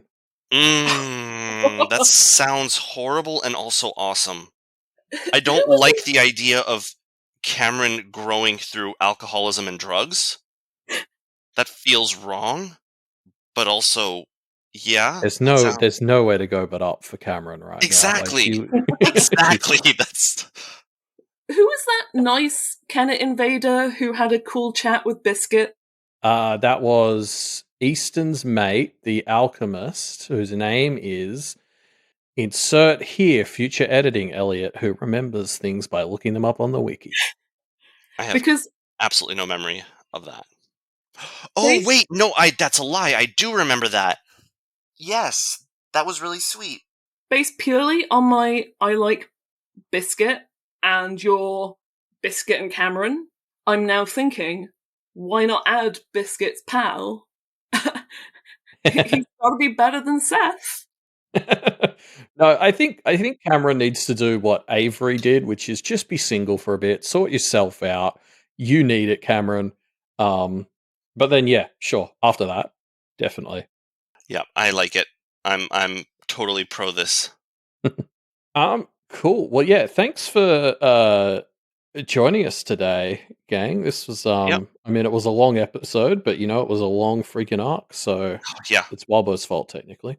And you can head to patreon.com/Wildbow to really show it to him by increasing your donation to let him know how upset you are at this episode's length. If you give him more money, the chapters will be longer and we can talk more. Yes. Probably not for this story though anymore, I imagine, but this is for the next story. When he comes back. Yep. When you start your podcast on whatever the next story is. Oh yeah, that's happening. But yeah, don't forget to check out the doofmedia.com website as well. That's where you can find out information on things like the fan art contest that is just wrapping up as this episode comes out. But that's where you get the details on how to vote if you're a patron as well. Speaking of, patreon.com/doofmedia. That's the place to go after you've given all the money you can afford to Wildbow. You then give an extra heaping to us to keep this podcast going. All that money is going straight into All Packed Up 2 prep, which is very active right now. Do you guys have anything you want to plug as you visit us? I assume Tommy would love to talk about his other podcast, which is the new hotness in the Wildbow podcasting world. And soon to be the only regularly active podcast that is affiliated with the Doof Network on some level, even though we're not, actually part of the Doof Network. They let us squat there. But I'd happily invite everybody to get your Wildbow fix by reading along to Twig with me and Beleg-Tal, or Beleg-Tal and I. We are getting towards the end of Arc 2, so we still have quite a bit of content to cover. So come along with us. The podcast is Twigging onto Twig. I am very excited to jump on that bandwagon once I'm done with this one. So my plug is for something completely unrelated to Wildbow. Love but it. I talked a lot about the kind of alt-right pipeline, and one of the places where I got a lot of my thoughts on that was through a subreddit, weirdly, called Men's Lib. It's not just for men, but it is a subreddit that looks at issues that are affecting men, or affecting a lot of men that maybe aren't talked about, or that maybe their impact on men is not talked about, but does so in an explicitly non-misogynistic way. So positive, like non-toxic masculinity, essentially. Ramjam. Yeah, although one very, very common discussion is toxic masculinity. What's non-toxic masculinity? Yeah, that is a good question that I have wondered. Because, when you get down to it, a lot of the qualities that you might put forward, you kind of hope that everyone has those. Yeah. Yeah. I mean, not to worry anyone, but I don't think it's an accident that quite a lot of people that get involved in Men's Lib at some point, come out as non-binary or trans. Mm-hmm. But this is not a conversion thing. Not directly, anyway. Yeah, I joined the mod team while I was already non-binary when I joined, and I cracked some eggs while I was there. You can cut this bit out. Not at all. And the not very secret joke was that we would have no cis members left on the mod team by 2030. I've seen other communities that have gone that route. And yeah, you love to see it. It is a genuinely, I think, really valuable resource and community that, if someone is looking for a space where they can, talk about stuff happening to them, it is one that is not going to lead them to, a dark, dangerous road where their hand gets blasted off by an abyss stick. And we all need one of those. Mm-hmm. Yeah. So that's r/men's lib. And if you all talk about pale when you get there, they'll be very confused. But hopefully we'll read pale. Yeah, forget the alt-right pipeline, forget the red hair and abyss pipeline. We're talking about the Wildbow reader pipeline here. So don't go brigade this subreddit speaking about pale. But if you are there anyway and pale comes up, What happens. Before we go back to Pact like we usually do in these episodes, we wanted to quickly, Tisarwat has suggested that we return to Worm. So I guess get out of here if you haven't read Worm, but I have a feeling that's going to be a very, very small group of people, if any. Tisarwat, do you want to take it away in our return to Worm? So, Charles is Taylor. So, Charles has explicitly said that his ongoing problem was falling in with the wrong crowd, realizing it, leaving that crowd, or being forced out of that crowd, and then joining a different wrong crowd and making the same mistakes over and over, which is basically what Taylor does. Charles is Taylor in a world that doesn't necessarily need her. She kept coming to realizations and committing the same mistakes. So did Charles. They lost themselves by becoming the natural conclusion of themselves. But for Taylor, one of the kind of final core still being there was what let her be taken down. It's why she let go of control and went through the portal with Contessa. Charles kind of finally lost himself to the Carmine because he really did have this principle, I think, of I won't forswear people, forswearing people is shit. Mm-hmm. And then he realised everyone hated him for forswearing people, and he was shit. And that's when he lost himself. I do have some supporting evidence. I won't read out the full quotes, but from I want to say 18.z, Charles says, I supported the wrong people, and people got hurt because of that. The wrong people got hurt. Innocents got hurt. I got hurt. I learned my lesson, and then I ignored that lesson and did it again and again. When you hate yourself enough, fucking up becomes an addiction. It's validation of those feelings. And then Seth says, "Are you still? I don't know. I hope not. The kind of power I wield, the levers I'm pulling, the forces I'm putting in motion, if I fuck up now, it's no triumph for my enemies. It's ruin on a scale that will be a topic of conversation on the far end of the world." So bravo, Charles. It's a hint of self-awareness. It's a self-aware wolves moment. He almost got there. Yep. I don't think it counts if you say it beforehand. I'm for it. And then towards the very end of Worm, "I know what that's like," I responded. "I've walked down that road. Maybe not so ugly a road, but I've gone that route. All the way along, I told myself it sucked, but I wouldn't do it differently. I did everything I did for a reason. Except now, having reached the point I was working towards, I finally do regret it all. The last 2 years, the way I treated my teammates, leaving the undersiders, I'd change it all in a heartbeat." Taylor then goes on to not change it all in a heartbeat, and when asked, is there a space to come back from, she thinks, "I opened my mouth to reply. I couldn't. Didn't deserve to, either way." And I think that kind of post hoc reflection that is super ironic is just Charles through and through. Yeah, I hadn't made that connection, and I love it. Yeah, the more you went into that, the more I was getting on board for sure. Mm-hmm. So it just goes to show that Matt and Scott were right the whole time. Taylor is the worst, and that is their official standpoint. At them about it, please. I mean, obviously, just since we're doing a return to Worm, this is a much less interesting point, but obviously, I think we all had a chuckle at the fact that these big, stupid golden boys keep being the baddies in Wildbow Works.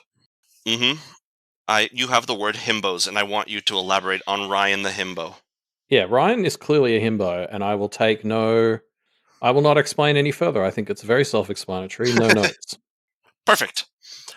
My return to Worm is how, just like in Worm, the power of friendship brought everyone together to fight the big bad at the end. Finally, everyone was working together. Except Ryan and Charles.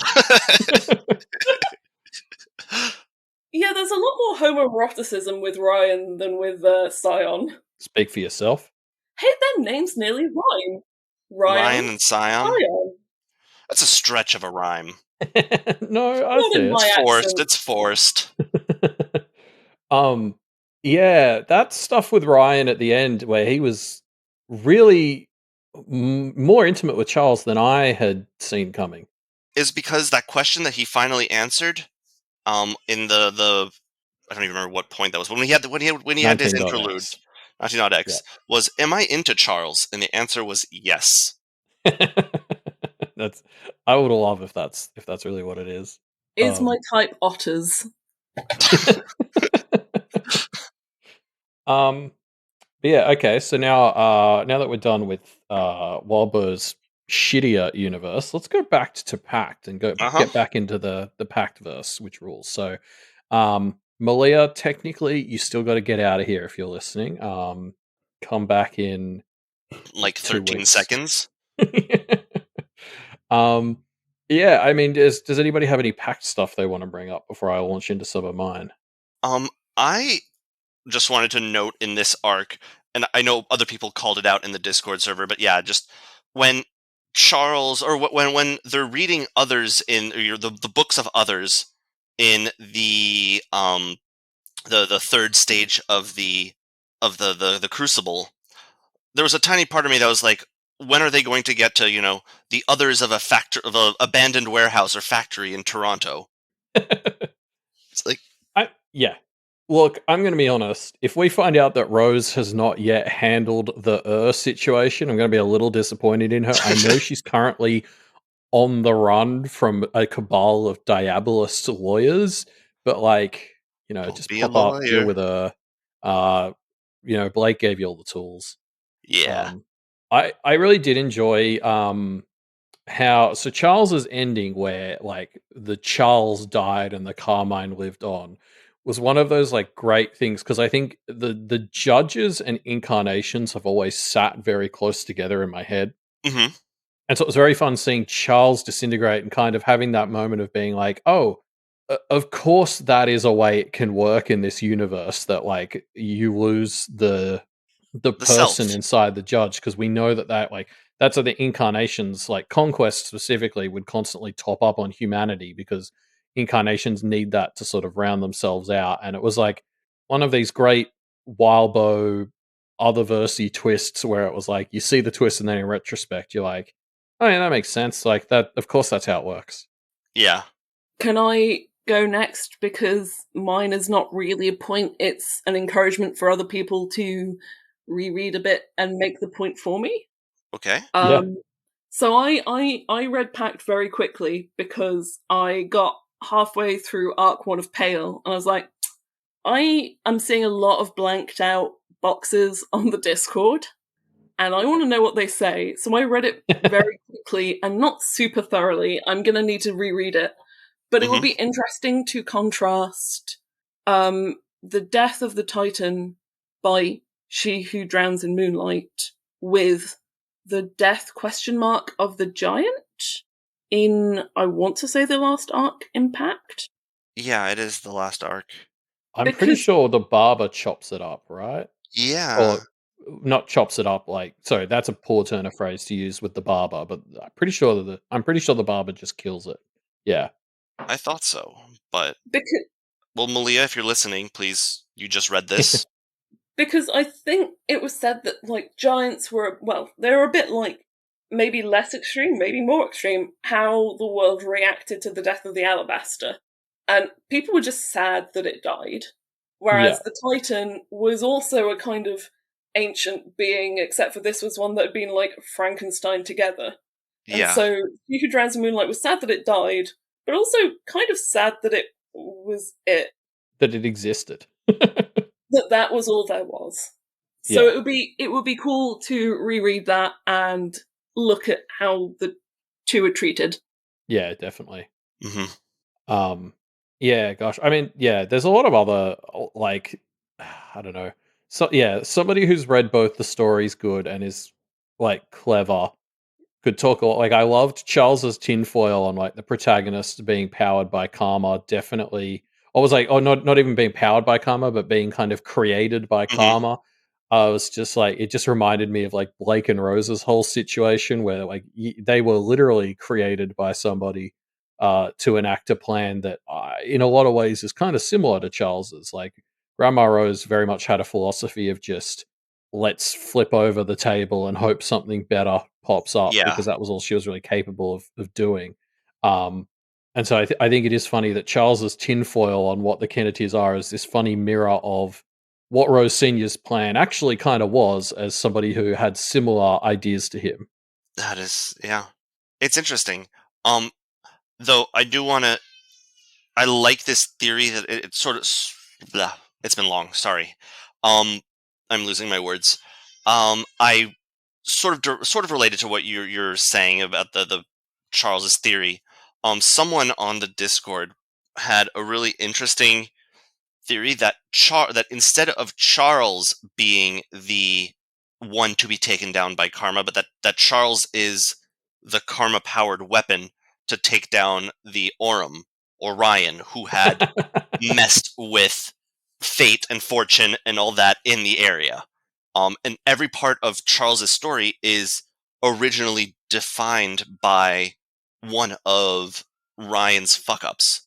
Yeah, because we did get word that the Blue Heron God was spun up because of some of Ryan's shenanigans. So exactly.